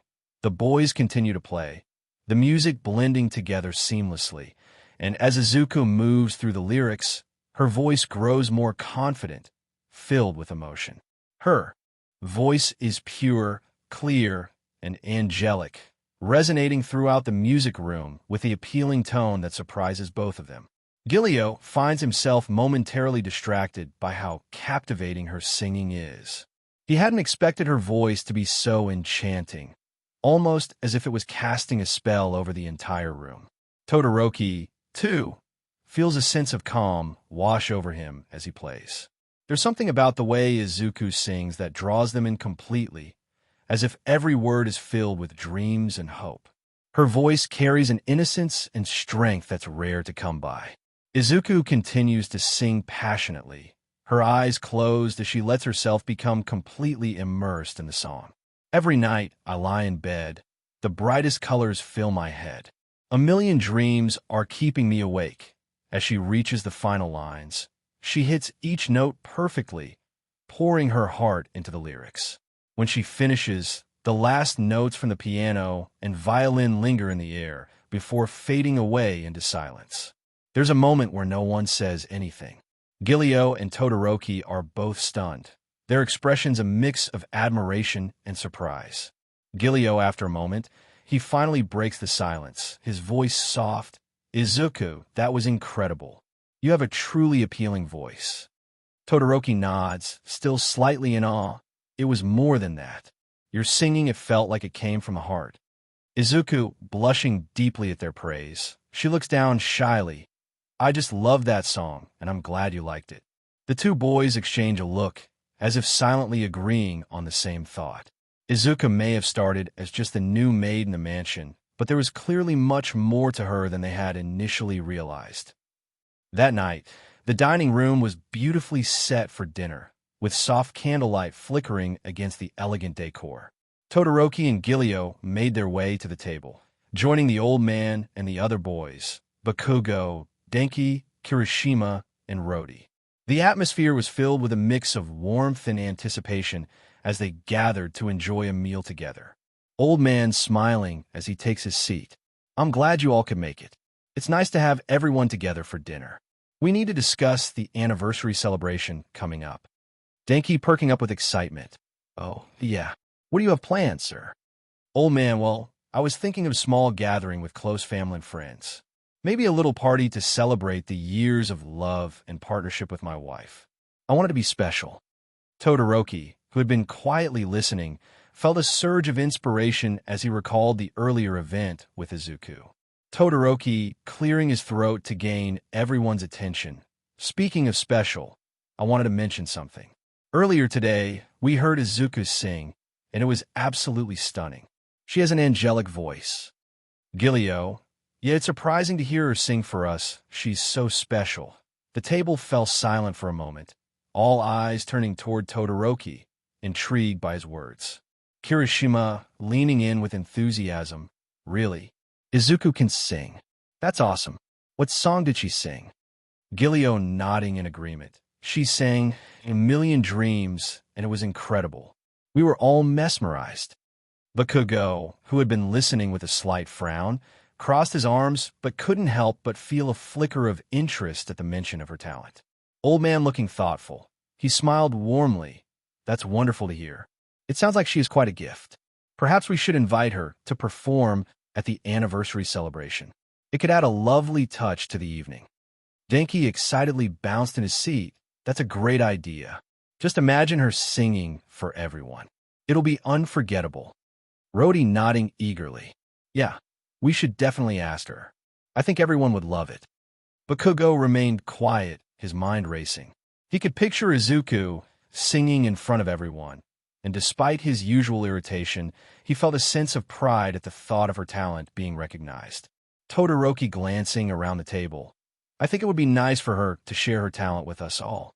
She deserves the spotlight after everything she's done since coming here.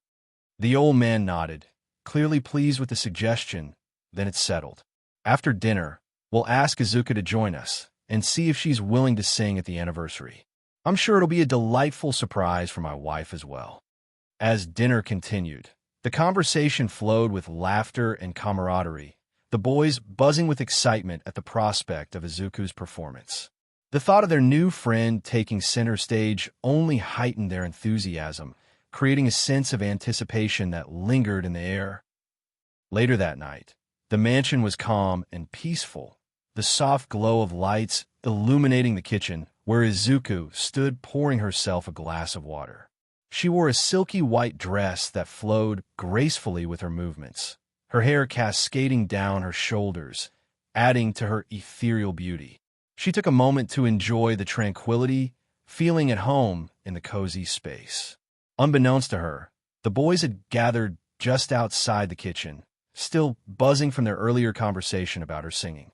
Bakugo, Denki Kirishima, Rody, Todoroki, and Guilio peered in, captivated by her presence. Denki whispering, eyes wide with admiration, "Wow, she looks so appealing right now." Rody chuckled, "She's an amazing and special girl." Kirishima nodding, grinning widely, seriously, "She should always wear that dress. It suits her perfectly." Bakugo grumbling under his breath, "It's just a dress. Get over it." The others shot him knowing looks, but he ignored them, crossing his arms as if that would somehow shield him from the warmth flooding his chest. Finally, gathering their courage, the boys stepped into the kitchen, drawing Izuku's attention. Todoroki clearing his throat, "Hey, Izuku." Startled, she turned to face them, a smile brightening her face. "Izuku, oh. Hi, everyone. What's up?" Guilio, stepping forward, a friendly grin on his face, "We wanted to let you know about the anniversary party for the old man tomorrow night." "Izuku, anniversary party. That sounds lovely. What do you need me for?" Kirishima, excitedly, "We were thinking it would be amazing if you could sing at the party. Everyone would love it, and it would be a great surprise for the old man and his wife." "Shinso, we wanted you to sing for my Uncle Bakugo's dad, the old man that hired you." Izuku's eyes widened, her cheeks flushing as she felt a mix of shyness and disbelief. Izuku stammering slightly, I don't know about that. What if I mess up?" Denki stepped closer, encouragingly, "You won't. You're amazing, Izuku. You should share your talent. Plus, it'll mean a lot to them." Bakugo watched her reaction closely, unable to hide the flicker of admiration in his eyes. He didn't like seeing her hesitate, as it only reminded him of the strength she'd shown earlier when confronting the male servant. Bakugo with a hint of seriousness, "Just do it. You can handle it. If you can take us on a basketball, then singing in front of a crowd should be easy." Izuku glanced around at the encouraging faces of the boys, their anticipation palpable. She took a deep breath, contemplating their words. The thought of singing in front of everyone still terrified her, but she also felt a spark of excitement at the possibility of bringing joy to others. Izuku finally nodded, a small smile breaking through her nerves. "Okay, I'll do it. I'll sing for the anniversary." The boys erupted into cheers, their excitement echoing through the kitchen. "Rody, yes. You won't regret it, Izuku. It'll be so much fun." As they celebrated, Bakugo stepped back, a subtle smile tugging at his lips. Despite his usual bravado, he couldn't help but feel proud of her decision. He knew she would shine, and the thought of seeing her in the spotlight filled him with a strange sense of anticipation. The next morning, the mansion was bustling with activity.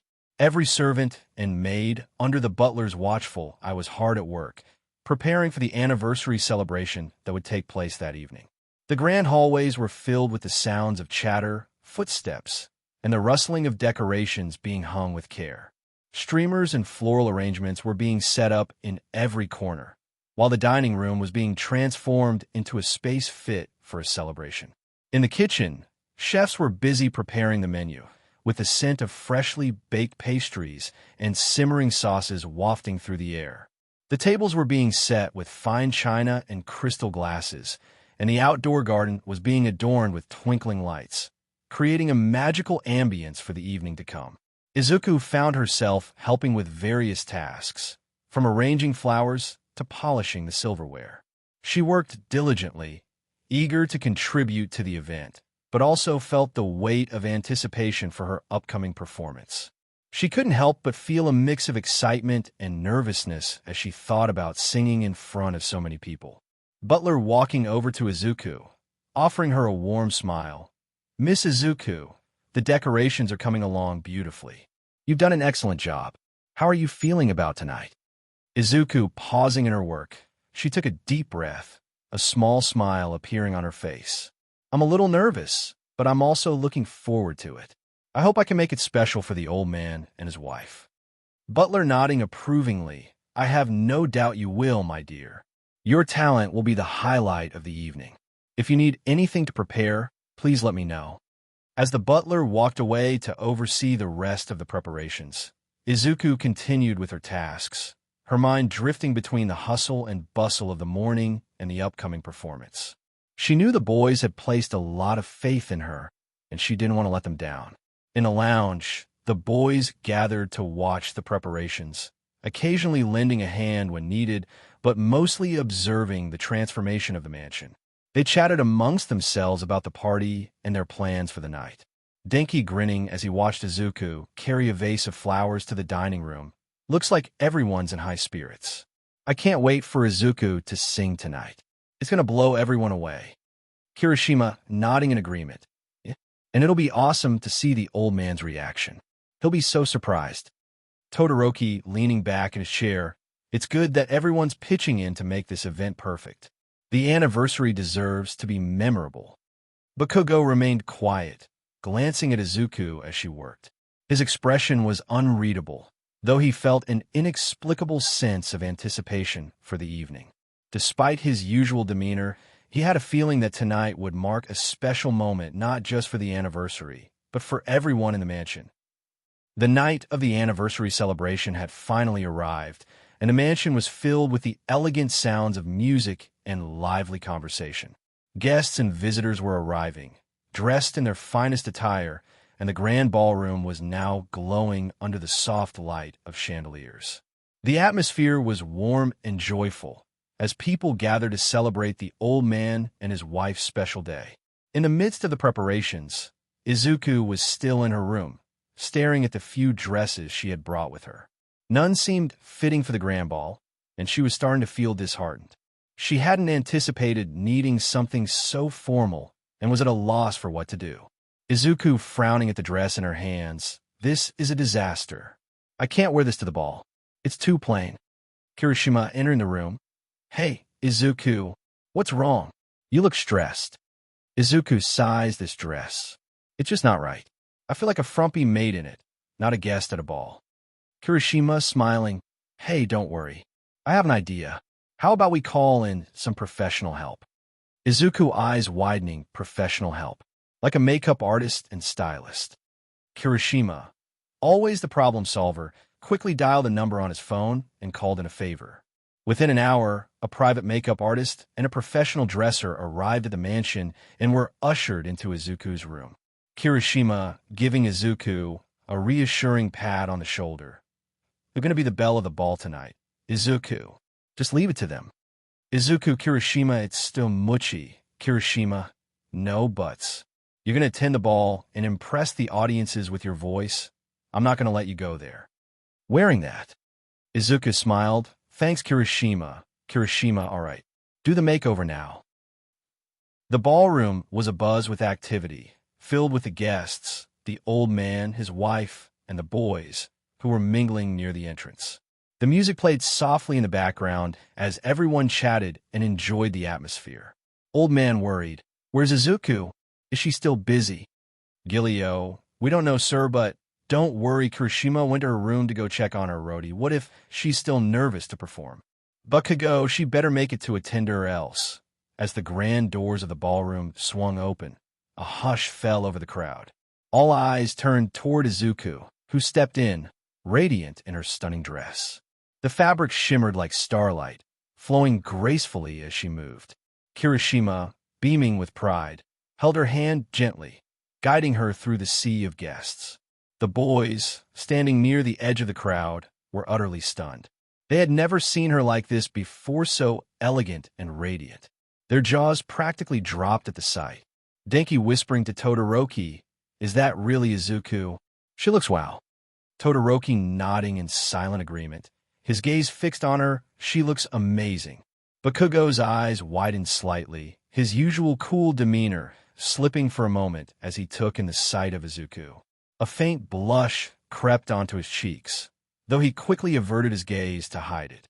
As Kirishima and Izuku approached the center of the ballroom, the old man stepped forward with a warm smile.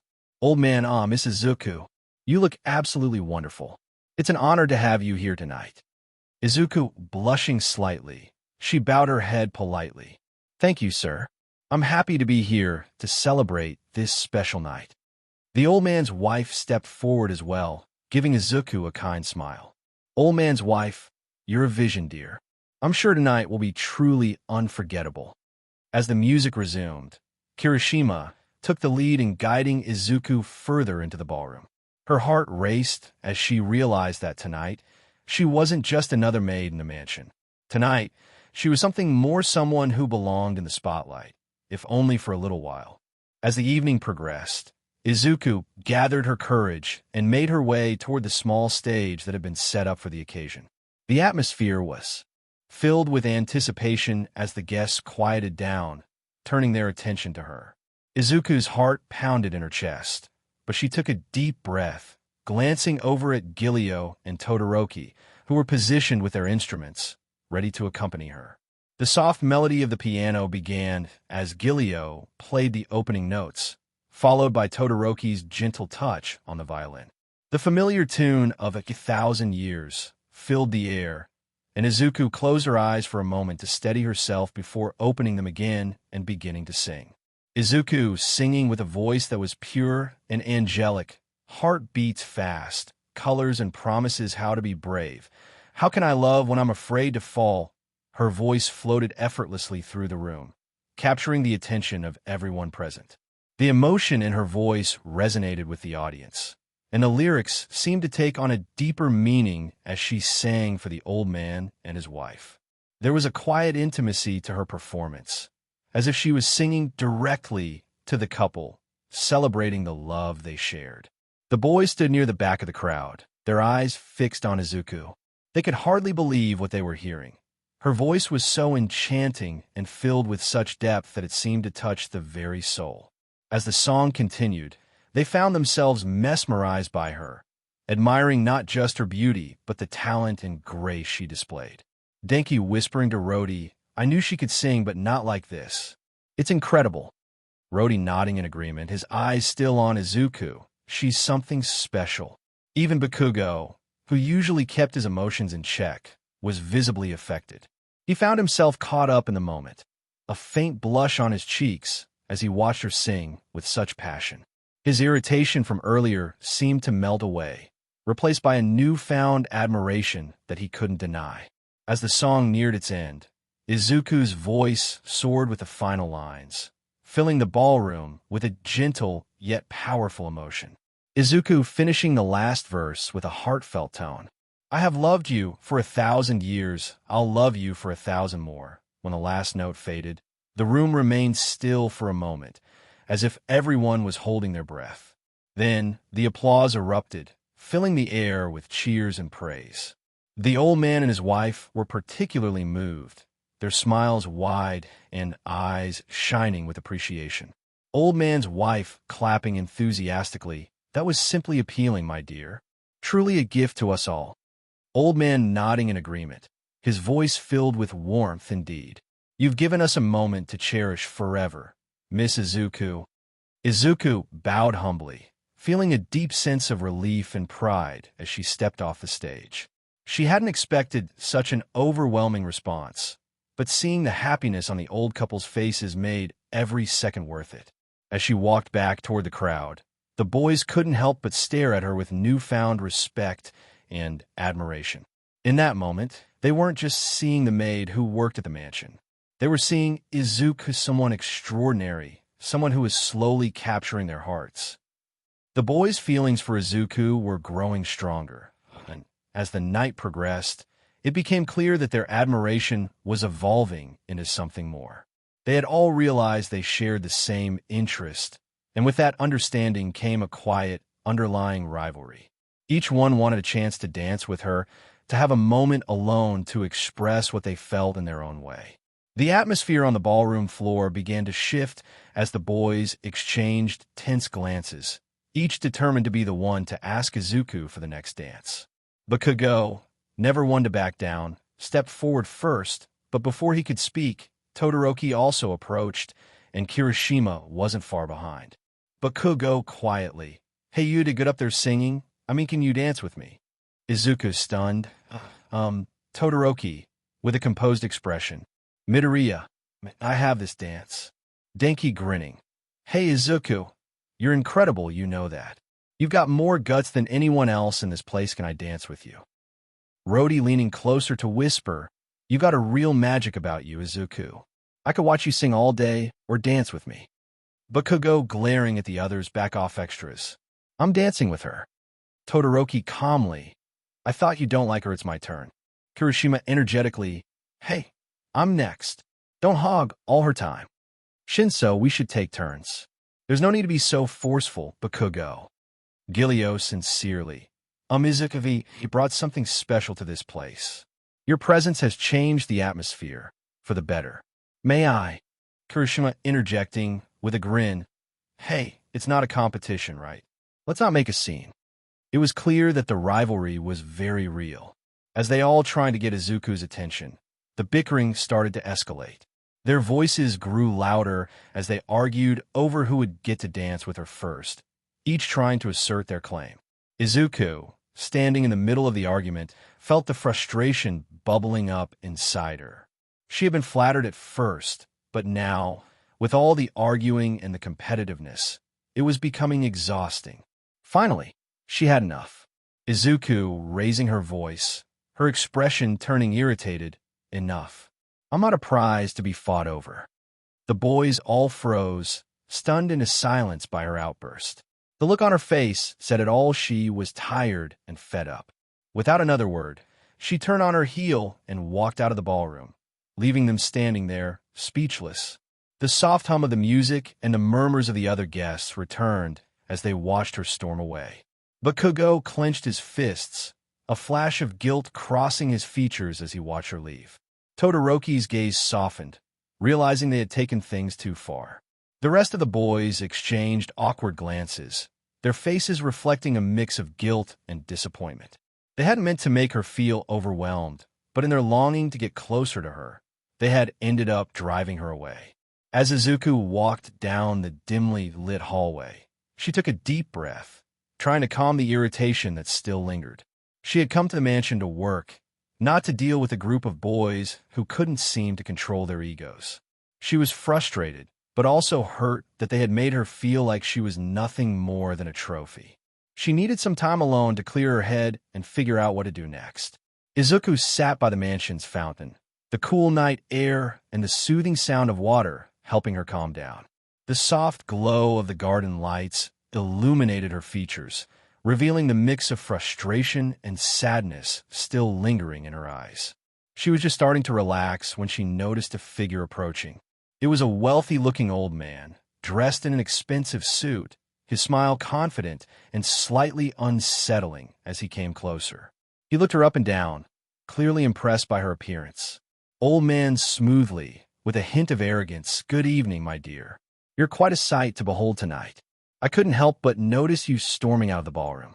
Such a lovely young lady, like you shouldn't be left alone." Izuku looks at him, I know you." Old man taking a step closer, his tone dropping to a murmur. "No, booty see potential in you, young lady. You're appealing, hard-working, and you have a certain spirit. How would you like to have a better life? I can offer you money much more than you're making now." All you need to do is entertain me, perhaps even consider marrying me." Izuku's eyes widened in disbelief, and she immediately took a step back. The nerve of this man, thinking he could buy her like some kind of object. Her jaw tightened as she struggled to keep her composure. Izuku firmly, with a sharp glare, "I'm not for sale, and I'm certainly not interested in any of your offers. I came here to work and earn a living honestly, not to be someone's entertainment." Old man's smile faded slightly, replaced with an annoyed expression. "Oh, come now, don't be foolish. Think about your future. You could live in luxury, never have to work another day in your life." Izuku interrupting, her voice rising as she stood her ground. "I'd rather work hard every day than sell my dignity. You may think you can buy anything you want, but not me. I have self-respect, and no amount of money can change that." Old man voice low and coaxing, but with an edge of impatience. "Come now, don't be so stubborn. Think about it. This could be your one chance to escape the life you're living. You just need to accept my offer." His hand reached out as if to grab her arm. Izuku jerked away, her eyes flashing with defiance. Izuku firmly, her voice steady, "I said no. You can't just force me into this. I have my own dreams and my own path, and I won't be bought." The old man's expression darkened, and he took another step forward, reaching for her again. Old man angrily, "You're being foolish, girl. You should know when to dash." Rody stepping out from the shadows, his voice firm and filled with anger. "That's enough." Rody moved between Izuku and the old man, glaring at the wealthy man with protective fury. He put a reassuring hand on Izuku's shoulder, keeping her behind him. Rody coldly, eyes narrowing, she said, "No. If you can't respect that, then you'd better leave before things get ugly." The old man huffed, glaring back at Rody. Old man scoffing, "You insolent boy. Do you know who you're talking to?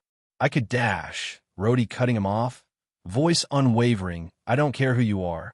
What you're doing is harassment, and I won't stand by and let you treat her like that. Now, get out of here." The old man glared at them both for a long moment, his jaw set in frustration. Realizing he was facing a losing battle, he sneered before turning away, muttering angrily as he walked off into the night. Izuku let out a shaky breath, her heart still racing from the confrontation. She turned to Rody, her eyes wide with a mix of gratitude and surprise. Izuku quietly, her voice is still a little unsteady, "Rody, thank you. I didn't know what he might have done if you hadn't shown up." Rody giving her a reassuring smile, his tone softening. "Don't mention it. I wasn't going to let some creep get away with treating you like that. You handled yourself pretty well, though." Izuku managed a small smile, feeling a bit safer and comforted by Rody's presence. Though the night had been full of surprises, she was grateful for having people around who would stand up for her. The party had finally come to an end, and the boys gathered in the lounge, their suits slightly wrinkled after the long evening. Rody walked in, his expression more serious than usual, catching the attention of the group. Denki curious, noticing Rody's expression. "Hey, Rody, what's up? You look like you've got something to say." Rody sighing, rubbing the back of his neck. "Yeah, I do. Something happened with Izuku tonight near the fountain." The others perked up at the mention of Izuku, their expressions shifting from curiosity to concern. Todoroki frowning, his voice steady. "What happened? Is she all right?" Rody nodding, but his tone was still tense. "She's okay now, but some old guy approached her, tried to offer her money to entertain him and even marry him." His expression hardened. When she refused, he tried to force her to accept. Kirishima's hands tightened into fists, anger flashing in his eyes, gritting his teeth. What a scumbag! How could someone try to treat her like that? Did he hurt her? Rody shaking his head, quickly, "No, I made sure of that. I stepped in before he could do anything." The guy backed off when he saw I wasn't going to let him get away with it. Bakugo leaning forward, his face darkening with anger. "TCH, I knew those rich idiots would show their true colors sooner or later. We should have kept a closer eye on her." Guilio, his voice calm, but his eyes sharp. "It's a good thing you were there, Rody. If any of us had seen it happen." He trailed off, a hint of menace in his tone. Todoroki nodding in agreement. "We need to make sure she's safe, especially after tonight." If there's anyone else like that old man, they might think they can take advantage of her. Denki looking worried. Do you think she's okay? I mean, that must have shaken her up. Should we go check on her? Rody sighing. She's still pretty shaken, but she'll be fine. I think what she needs most right now is some space and time to collect herself. Pausing, he looked around at the group, a hint of determination in his eyes. But we should definitely make sure nothing like that happens again. The room fell into a brief silence, each of the boys quietly agreeing that they needed to be more vigilant from now on. Even though the party was over, it was clear that their feelings for Izuku were becoming more serious and that protecting her had become a shared priority. The next morning, Izuku found herself in the kitchen preparing breakfast for the boys. She couldn't shake off the lingering feelings from the previous night, but she pushed them aside, focusing on the task at hand. Once everything was ready, she carefully loaded the plates onto a tray and headed outside to the pool area where the boys were swimming and relaxing. As she approached, she could see them enjoying the sunny morning. Bakugo was doing laps, while Denki and Kirishima were splashing each other, and Todoroki lounged on a deck chair, reading a book. Guilio and Rody were tossing a beach ball back and forth, laughing. Izuku calling out, trying to project her voice over the splashing water. Good morning, everyone. I brought breakfast.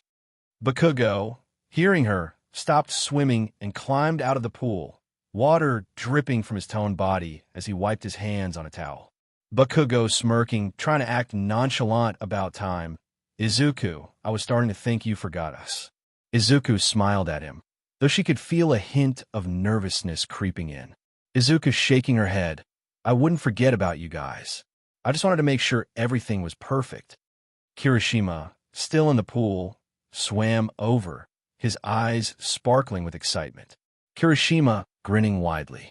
What did you make? I'm starving. Izuku set the tray down on a nearby table, revealing a spread of fresh fruit, scrambled eggs, toast, and some pancakes, all beautifully arranged. Izuku proudly, I made pancakes, eggs, and some fruit. I hope you like it. Denki popped up from the water, his eyes lighting up at the sight of the food.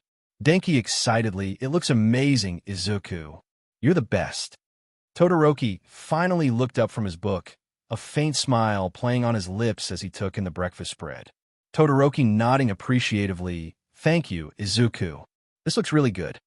As the boys gathered around the table, Izuku felt a warmth in her chest at their compliments. She was still feeling the weight of the previous night, but being here, surrounded by the boys, helped ease her anxiety. Rody sitting down and grabbing a plate.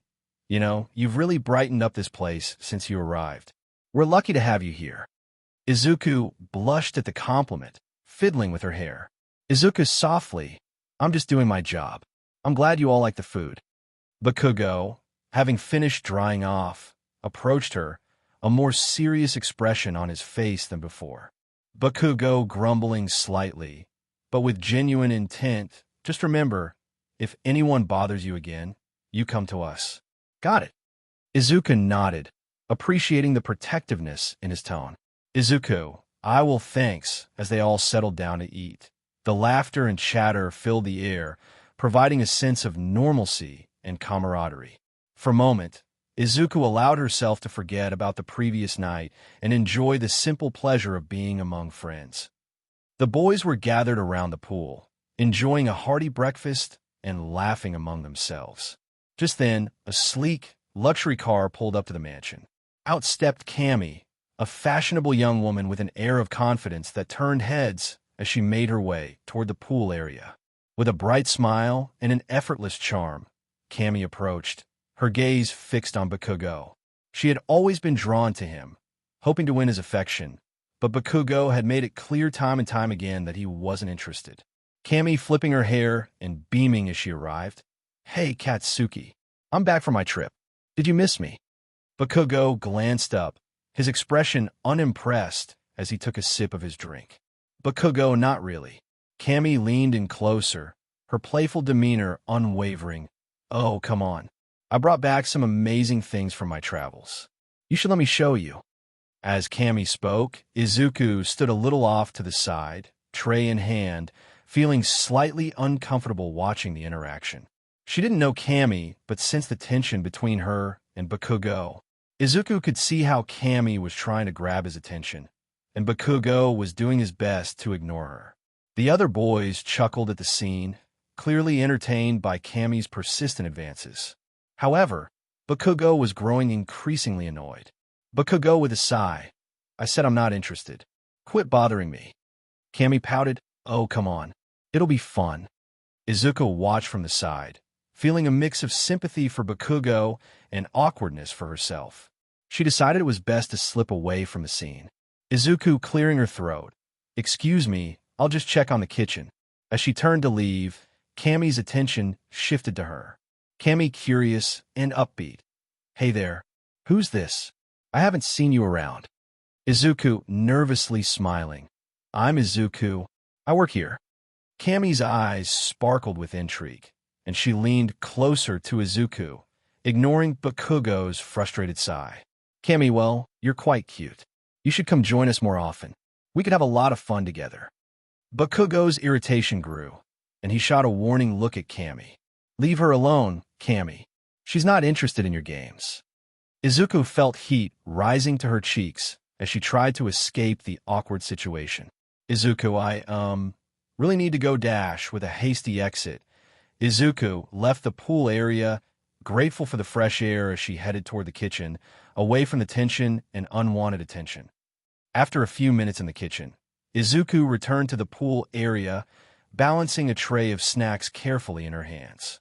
As she approached, she noticed that the atmosphere had shifted slightly. Bakugo was trying his best to ignore Kami, who was clearly becoming frustrated with his lack of attention.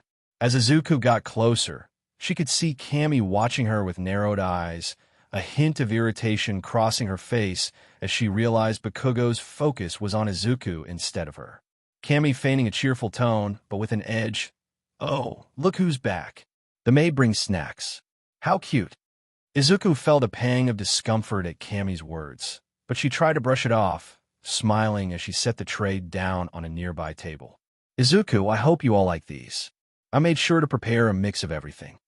Bakugo's gaze flickered from Kami to Izuku, his expression softening slightly as he watched her offer snacks to the group. The other boys eagerly grabbed treats, and Bakugo couldn't help but admire how hard Izuku worked to make everyone happy. Kami crossed her arms, tapping her foot impatiently. She leaned closer to Bakugo, trying to regain his attention. Kami, so, Katsuki, what do you think of my new outfit? I thought it would catch your eye. But Bakugo merely shrugged, his eyes still lingering on Izuku, who was chatting with Denki and Kirishima about the snacks. Bakugo, it's whatever. You know, I don't care about that stuff. Kami's irritation grew as she watched Bakugo seem more interested in Izuku's easygoing nature than her attempts to flirt. Kami threw gritted teeth, but with a forced smile. You know, it's kind of rude to ignore someone when they're talking to you. Bakugo, you're the one who's bothering me. I'm not in the mood. Feeling the tension rising, Izuku tried to interject and lighten the mood. Izuku, how about we play a game? I can join if you want. Her suggestion caught the boys' attention, and they quickly agreed, excited by the idea of a fun distraction. Kami, however, was less than pleased. Denki, great idea, Izuku. What game should we play? As they began discussing various games, Bakugo watched Izuku closely, feeling a warmth in his chest. Meanwhile, Kami seethed quietly, a plan forming in her mind to regain Bakugo's attention. Kami smirking, trying to mask her jealousy. Why don't we play a game where we pair up? I bet Kakin would want to team up with me. Izuku, how about we just play together as a group? It'll be more fun that way. Bakugo's gaze flickered back to Izuku, a hint of admiration in his eyes as he nodded in agreement. Bakugo, yeah, let's do that. No need for partners. Izuku smiled brightly at him, feeling a surge of warmth, while Kami's irritation deepened as she realized her attempts to separate them weren't going as planned. As the group finished discussing their plans for the chicken fight, Kami clapped her hands together, a sly smile on her face. Kami, all right, everyone. Before we start, I think it's time for a little wardrobe change. Let's see those swimsuits. The boys looked at each other, excitement building as they prepared to see their friends in their swimwear. Kami was the first to make her way to the changing area, eager to impress Bakugo. Moments later, she emerged in a stylish, eye-catching bikini that accentuated her figure. She struck a pose, hoping to grab Bakugo's attention. Kami playfully twirling, "What do you think, Katsuki? Pretty hot, right?" Bakugo glanced her way, trying to keep his disinterest clear, though the other boys cheered, clapping in appreciation. Kirishima, "Looking great, Kami." Denki grinned, giving a thumbs up. "Yeah, you rock it." But Bakugo remained indifferent, shrugging as he turned his attention back to the pool. "Bakugo, whatever." Kami frowned slightly, but she quickly brushed it off, convinced she could get his attention back. A few moments later, Izuku made her way out of the changing area, and the boys fell silent, jaws dropping in unison. Izuku emerged in a cute, modest swimsuit that suited her perfectly. The fabric complemented her figure, and her hair fell gracefully around her shoulders. She looked both adorable and confident, her cheeks slightly flushed as she adjusted her swimsuit nervously. Rody eyes wide, "Wow, Izuku, you look amazing." Denki's mouth dropped open, and he struggled to find words. "Seriously, you look like a total goddess." Bakugo blinked in surprise, feeling a strange mix of emotions washed over him. He hadn't expected Izuku to look so appealing, and for a moment, he was at a loss for words. He felt a heat rising to his cheeks as he realized his heart was racing. Izuku felt a wave of shyness wash over her, blushing under the attention. She smiled nervously, feeling a bit overwhelmed by their compliments. "Izuku, thank you, everyone. I just wanted to be comfortable for the games." As she stepped closer to the pool, Kami huffed, crossing her arms and trying to regain her confidence. "Kami, well, I guess we'll just have to see who's the real star of the chicken fight." But even as she spoke, it was clear that Izuku had stolen the spotlight, and Kami felt her jealousy growing once more. The boys quickly gathered around, excited for the upcoming game, but Kami's eyes were fixed on Bakugo, determined to regain his attention. Kirishima, "Okay, let's get started. Who's teaming up?" As they organized themselves, Bakugo's gaze kept drifting back to Izuku, and he couldn't help but feel a sense of pride in how confident she looked. The game was about to begin, and tensions were high, not just for the chicken fight, but also in the growing rivalry sparked by their feelings for Izuku. As the group gathered at the pool's edge, everyone was buzzing with excitement for the chicken fight. Bakugo, Kirishima, Denki, and Todoroki were all set to compete against Kami and Izuku. The rules were simple. The last team standing wins, and the first to score 3 points takes the game. Kirishima, "All right, let's do this. Remember, the first team to get 3 points wins." They all cheered, and soon enough, the first round began. Kami teamed up with Denki, while Izuku paired with Bakugo. The match started off with a splash, both teams trying to knock each other off balance. Kami and Denki worked well together, using their agility to keep Izuku and Bakugo on the defensive. After a few tense moments, Kami managed to knock Izuku off her float, earning the first point. She celebrated, striking a pose as the boys cheered her on. "Kami, 1 point for Team Kami. Let's keep it up, Denki." Denki grinned, but his attention drifted to Izuku, who looked a bit down after the first round. Determined to win, Izuku focused, and with Bakugo's help, they quickly devised a new strategy. The second round started, and this time, Izuku and Bakugo played defensively while using teamwork to gain the upper hand. After some back and forth, they finally succeeded in knocking Denki into the water, scoring their first point. "Todoroki, nice work, Izuku. You got this." With the score tied at 1 point each, the final round commenced. The tension was palpable as Kami, feeling a mixture of competitiveness and jealousy, fought harder. In a surprising turn of events, Izuku outmaneuvered Denki and knocked him off his float, allowing Bakugo to push Kami off as well. With that, they scored the final point, securing their victory. Kirishima, and that's the game. Team Izuku wins. The boys erupted into cheers, while Kami's smile faded, irritation creeping into her expression. She watched as Izuku beamed with pride, feeling a surge of jealousy. Kami, crossing her arms, glaring at Izuku. It's just a stupid game anyway. What do you expect from a maid?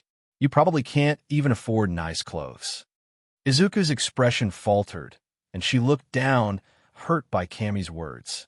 Bakugo, noticing the change in Izuku's demeanor, felt a surge of anger towards Kami.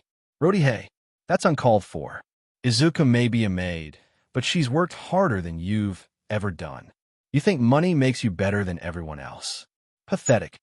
The boys nodded in agreement, feeling protective of Izuku. Kirishima stepped forward, trying to lighten the mood. Kirishima, come on, Kami, it's just a game. No need to bring anyone down. Kami, whatever. I'm just saying what everyone else is thinking. You all drool over her like she's some kind of princess. Get over yourselves. Izuku stood quietly, trying to brush off the hurtful comments, but inside, she felt the weight of Kami's jealousy press down on her. As the tension thickened in the air, Bakugo stepped closer to Izuku, determination etched on his face. Bakugo, don't listen to her. You're better than this, and you proved yourself today. His words offered her a bit of comfort, and she gave a small, appreciative smile, grateful for his support. But the rivalry between the girls was just heating up, and Kami was not about to back down so easily. As the boys enjoyed their snacks by the pool, Kami decided to approach Izuku, her demeanor exuding confidence mixed with a hint of malice. Kami, you really should know your place, Izuku. You're just a maid. You don't belong here with us, especially around Bakugo. You wouldn't want to embarrass yourself. Izuku felt her heart race, the heat of embarrassment creeping up her cheeks. But instead of backing down, she met Kami's gaze with determination. Izuku, I may be a maid, but that doesn't make me less of a person. Just because I'm here to work doesn't mean I can't be part of this place too. Besides, I'm not looking for your approval. Kami, you really think you can just waltz in and charm boys? You're nothing but a poor girl playing dress-up. You should know your limits. Feeling her temper flare, Izuku stood her ground, her fists clenched at her sides. Izuku, and you should know that being rich doesn't give you the right to look down on others. You may have money, but that doesn't make you better than me. Kami's expression twisted with anger.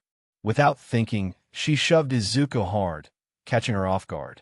Izuku stumbled backward, teetering at the edge of the pool before falling into the deep end with a splash. Izuku! Rody shouted, seeing Izuku drowning.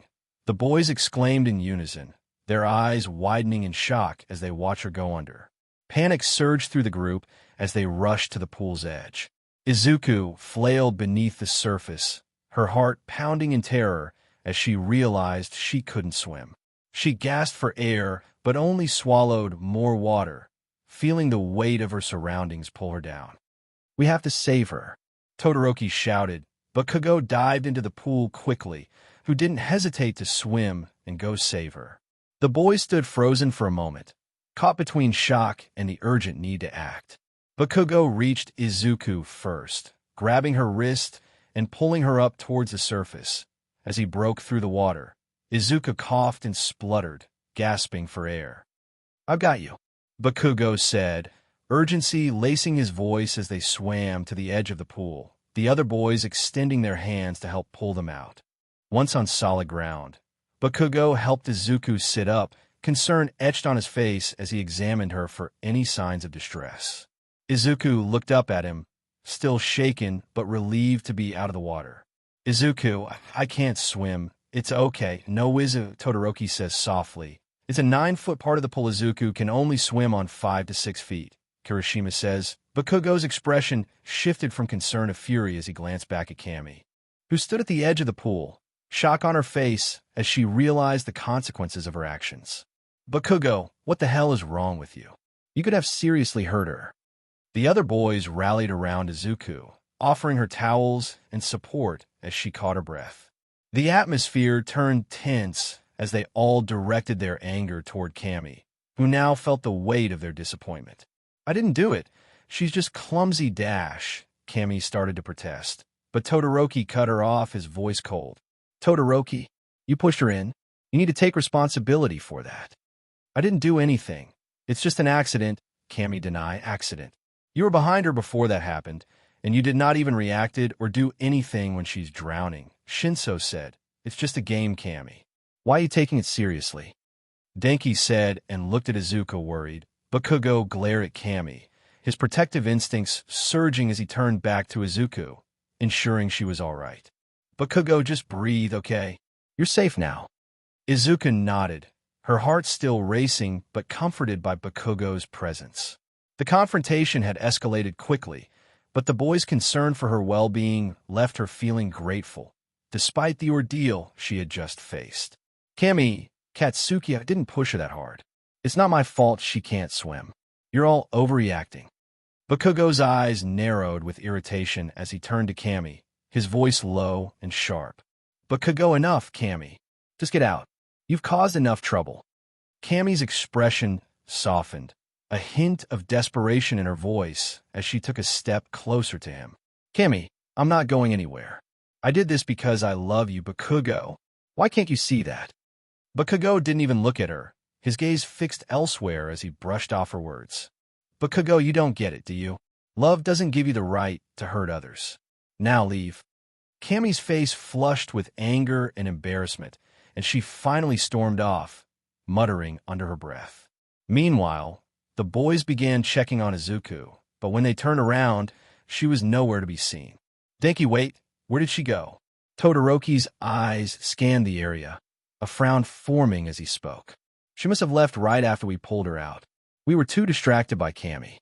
Bakugo's jaw clenched as frustration welled up inside him. He didn't want to admit it, but he felt responsible. He should have checked on Izuku instead of wasting time arguing with Kami.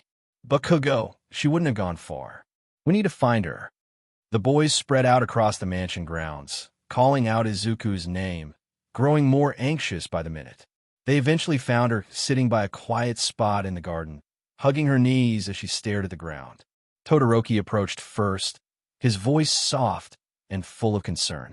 Izuku, are you okay? Izuku looked up, surprised to see them. She quickly wiped her eyes, forcing a small smile. Yeah, I'm fine. I didn't want to be in the way. Kirishima knelt beside her, his expression filled with reassurance. You're never in the way, Izuku. We were just worried about you. Bakugo crossed his arms and took a step closer, his tone gruff but sincere. Next time, don't just walk off. You should have let us know you were okay. Izuku looked at them all, feeling a mix of gratitude and embarrassment. I'm sorry. I didn't mean to make you all worry. I just needed some time to collect myself. Denki flashed her a comforting grin. We get it, but just remember you're one of us now. We got your back. Izuku's heart warmed at their support, and she felt a renewed sense of belonging. She took a deep breath, nodding appreciatively. Izuku, thank you, everyone. I won't forget that. With that, the boys helped her back to her feet, and they all made their way back toward the mansion, leaving the tense events of the pool behind as a reminder that they had each other's backs, no matter what. Izuku followed the butler's instructions and headed toward the mansion's garage to grab the shopping list. As she walked by, she heard the faint sound of metal clinking and looked over to see Guilio crouched beside his sleek motorbike, wiping his hand with a rag. The bike gleamed under the sunlight, its polished body reflecting the vibrant colors around it. Izuku amazed, wow, that's a really nice bike. Are you fixing it up? Guilio glanced up, a charming smile forming on his lips as he stood up and tossed the rag aside. Guilio, yeah, just making sure everything's running smoothly. She's a beauty, isn't she? Italian design, custom made. Want to take a ride? Izuku hesitated, glancing at the grocery list in her hand. I was actually about to head to the store. The butler asked me to buy some ingredients. Guilio casually swung a leg over the bike and leaned forward slightly, still smiling. Guilio, perfect timing then. I can give you a lift. It's faster than walking, and I promise I'm a good driver. Izuku glanced at the motorbike again. It did look amazing, and the idea of riding on such a stylish bike was pretty tempting. She nodded shyly, her curiosity getting the better of her. Izuku, okay, I guess that sounds fun. Thank you, Guilio. Guilio's smile widened, as he handed her a helmet. "Guilio, hop on then. Just hold on tight." Izuku took the helmet and fastened it under her chin before climbing onto the back of the bike. She hesitated for a moment before wrapping her arms around Guilio's waist, feeling a little nervous but also excited. As soon as the engine roared to life, they zoomed down the driveway and out of the mansion's gates. The wind whipped through her hair, and she felt a rush of exhilaration as they sped along the road, the scenery blurring around them. It was a thrilling experience, unlike anything she'd ever done before. When they arrived at the department store, Guilio parked the bike and helped her take off the helmet, his expression still calm and collected. "Guilio, here we are, safe and sound. I'll wait for you while you grab the groceries." Izuku gave him a grateful smile. "Thank you, Guilio. That was actually really fun." Guilio chuckled, nodding in approval. "Glad you enjoyed it. I'll be here when you're done. Take your time." Izuku quickly headed inside, feeling a newfound excitement from the ride. She was also pleasantly surprised by how kind and considerate Guilio had been, despite his usual cool demeanor. It made her feel like maybe, just maybe, she was becoming more than just a maid in this mansion. After grocery, Izuku placed the grocery bags on the back of the motorbike and carefully packed her small bag of fresh fruits as well. She felt a bit proud of herself for finding such a good deal on the fruits. After securing everything, she hopped onto the bike behind Guilio, who started the engine with a confident grin. As they drove back to the mansion, Izuku felt that same rush of excitement from the ride. When they arrived, Guilio parked the bike in the garage, and they started unloading the groceries together. Izuku smiled. "Thanks, Guilio." Guilio smiled too. Anytime Midoriya, unknowing to them, the boys were watching from one of the mansion's large windows, their expressions a mix of curiosity and jealousy. Denki muttering, "What's with Guilio giving her rides now? He's never offered me a ride on that bike." Kirishima, smirking, "Guess he's trying to make a move." Can't blame him. Izuku did look pretty happy when they pulled up. Bakugo, grumbling, "TCH, what's the big deal? It's just a ride." Todoroki raised an eyebrow as he watched Guilio help Izuku carry the bags into the mansion, clearly enjoying the moment. Todoroki calmly, "Looks like Guilio's winning some points with her. You might want to step up your game if you're all going to keep competing for her attention." Bakugo shot Todoroki a glare, irritated by his calm observation, while Denki and Kirishima exchanged knowing looks. They had all noticed the way Izuku's presence in the mansion was starting to change things, and it was becoming clear that she wasn't just a regular maid to them anymore. Meanwhile, Guilio and Izuku made their way to the kitchen, where she set the bags down and began unpacking. Guilio lingered for a moment, leaning casually against the counter. "Guilio, those fruits you bought, were they for a special recipe or just a snack for yourself?" Izuku smiling as she placed the fruit on the counter. "Oh, just for me. I found them on sale, and they looked really fresh." Guilio grinning, "Good choice. You got an eye for quality." As Guilio left the kitchen, he could feel the eyes of the other boys on him. He smirked knowingly and gave them a casual wave as he walked past, while they all silently acknowledged that the competition for Izuku's attention had just gotten a little more intense. Guilio strolled into the lounge, only to be intercepted by the boys, who quickly surrounded him with curious and slightly irritated expressions. Denki crossing his arms, "So, Guilio, what's the deal with giving Izuku a ride, huh? Trying to score some points?" Guilio, smirking, "Hey, she needed a lift to the department store, and I happened to be there. Just being a gentleman. Or are you all worried I'm stealing her from under your noses?" Kirishima grinning, but with a hint of challenge, "Oh, come on, man. We saw how you were chatting her up at the gate. That's more than just giving a lift." Bakugo narrowed his eyes, clearly annoyed but trying not to show too much emotion. He leaned against the wall with his arms crossed, glaring at Guilio. Bakugo grumbling, "Don't get ahead of yourself, pretty boy. You're not the only one here who can show her a good time." Todoroki, who had been watching quietly, spoke up with his usual calm demeanor. "It seems like you're all taking this a bit too seriously. It was just a ride, but if we're turning this into a competition, we should at least make it fair." Guilio chuckled, raising his hands in a mock gesture of surrender. All right, no need to gang up on me. I didn't think giving her a ride would cause such a fuss." But if you guys want a little rivalry, I'm all for it. The atmosphere in the lounge grew tense yet playful, with each of the boys sizing up the competition. Though they were friends, it was clear that their feelings for Izuku were beginning to create a rift, each of them wanting to get closer to her in their own way. Now, Sunshines, who's your bet? Thinking face rolling on a floor laughing, the boys were heading to the garden for some tea when they stopped in their tracks, spotting Izuku sitting on a bench, illuminated by the soft glow of the garden lights. She was nibbling on a skewer of candied fruits, her cheeks puffed up cutely as she enjoyed her snack. What made the sight even more amusing was that she was talking to a small bird perched on the bench beside her. Izuku speaking softly to the bird, "See, it's really tasty, but I guess you can't eat it. Maybe I'll bring you some seeds next time." The boys stifled their laughter as they crouched behind a row of hedges, trying to stay out of sight. They exchanged grins, amused by the way Izuku was casually chatting with the bird as if it was a person. Denki whispering, grinning, "Look at her, she's so cute, talking to a bird like that." Kirishima snickering, "She's got a whole conversation going. Think she'll invite the bird to share the snack next." Bakugo, who was watching silently, found himself involuntarily smiling at how innocent and genuine she seemed in that moment, even though he tried to hide it. Rody nudged him, catching the slight smirk.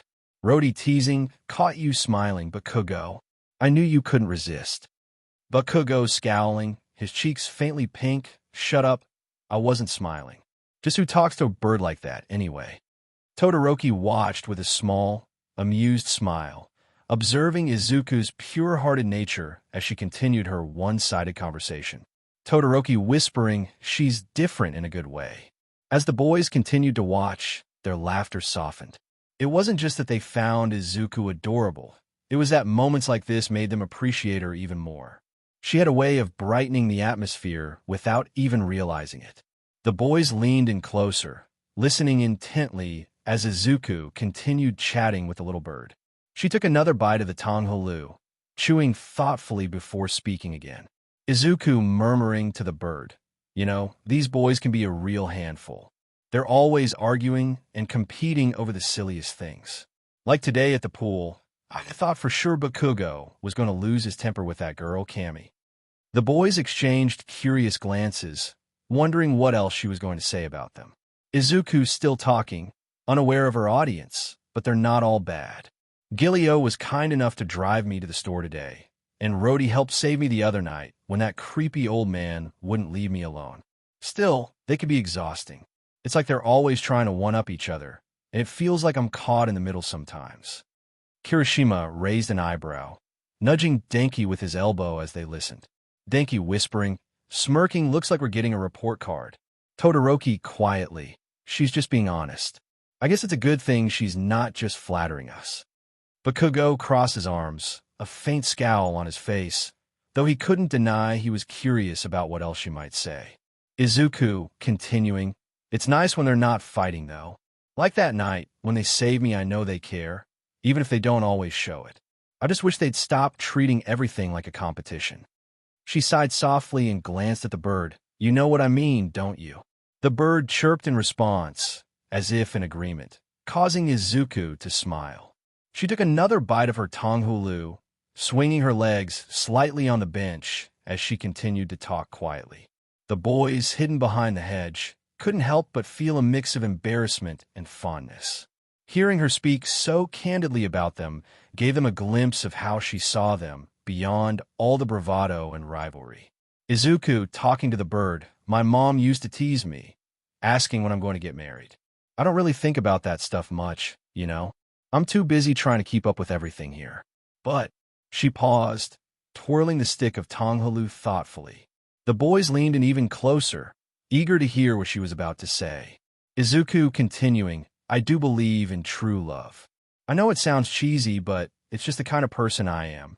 If I ever fall for someone, I want it to be the kind of boy who's kind and brave, someone who stands up for others, even if they don't know them that well. And it wouldn't hurt if he had a little bit of a mischievous side, just enough to keep things interesting." Kirishima and Denki exchanged knowing looks, both of them suppressing grins.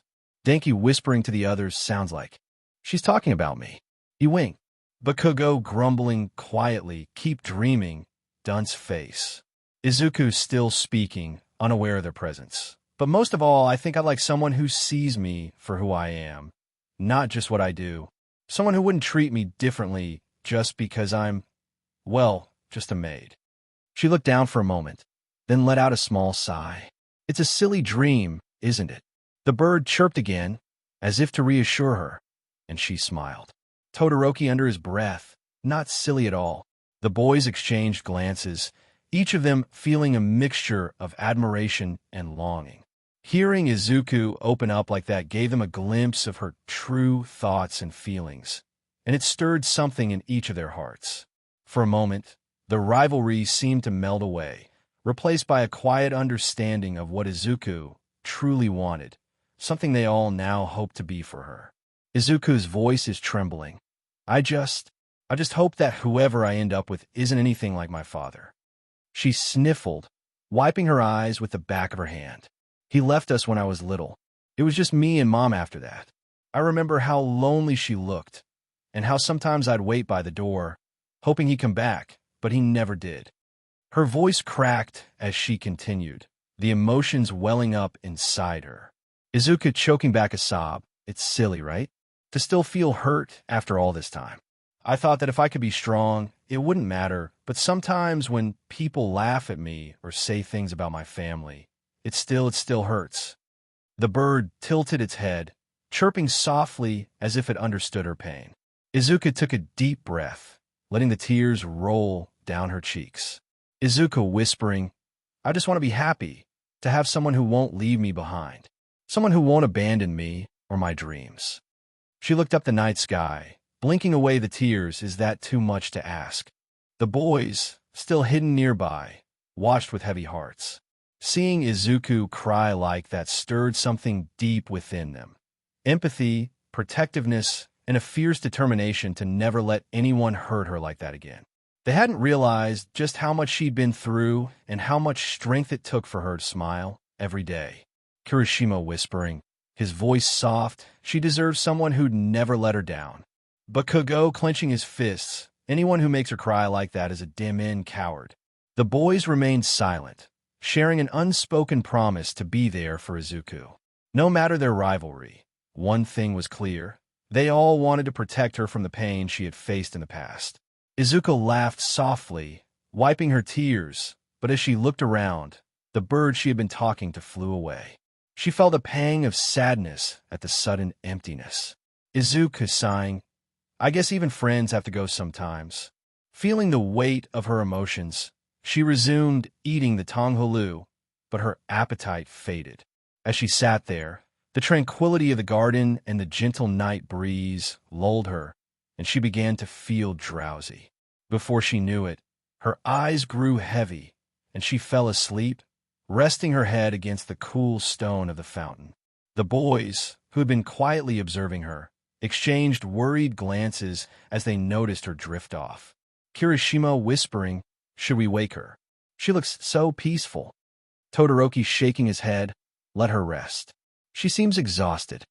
Bakugo, however, couldn't shake the feeling of wanting to protect her.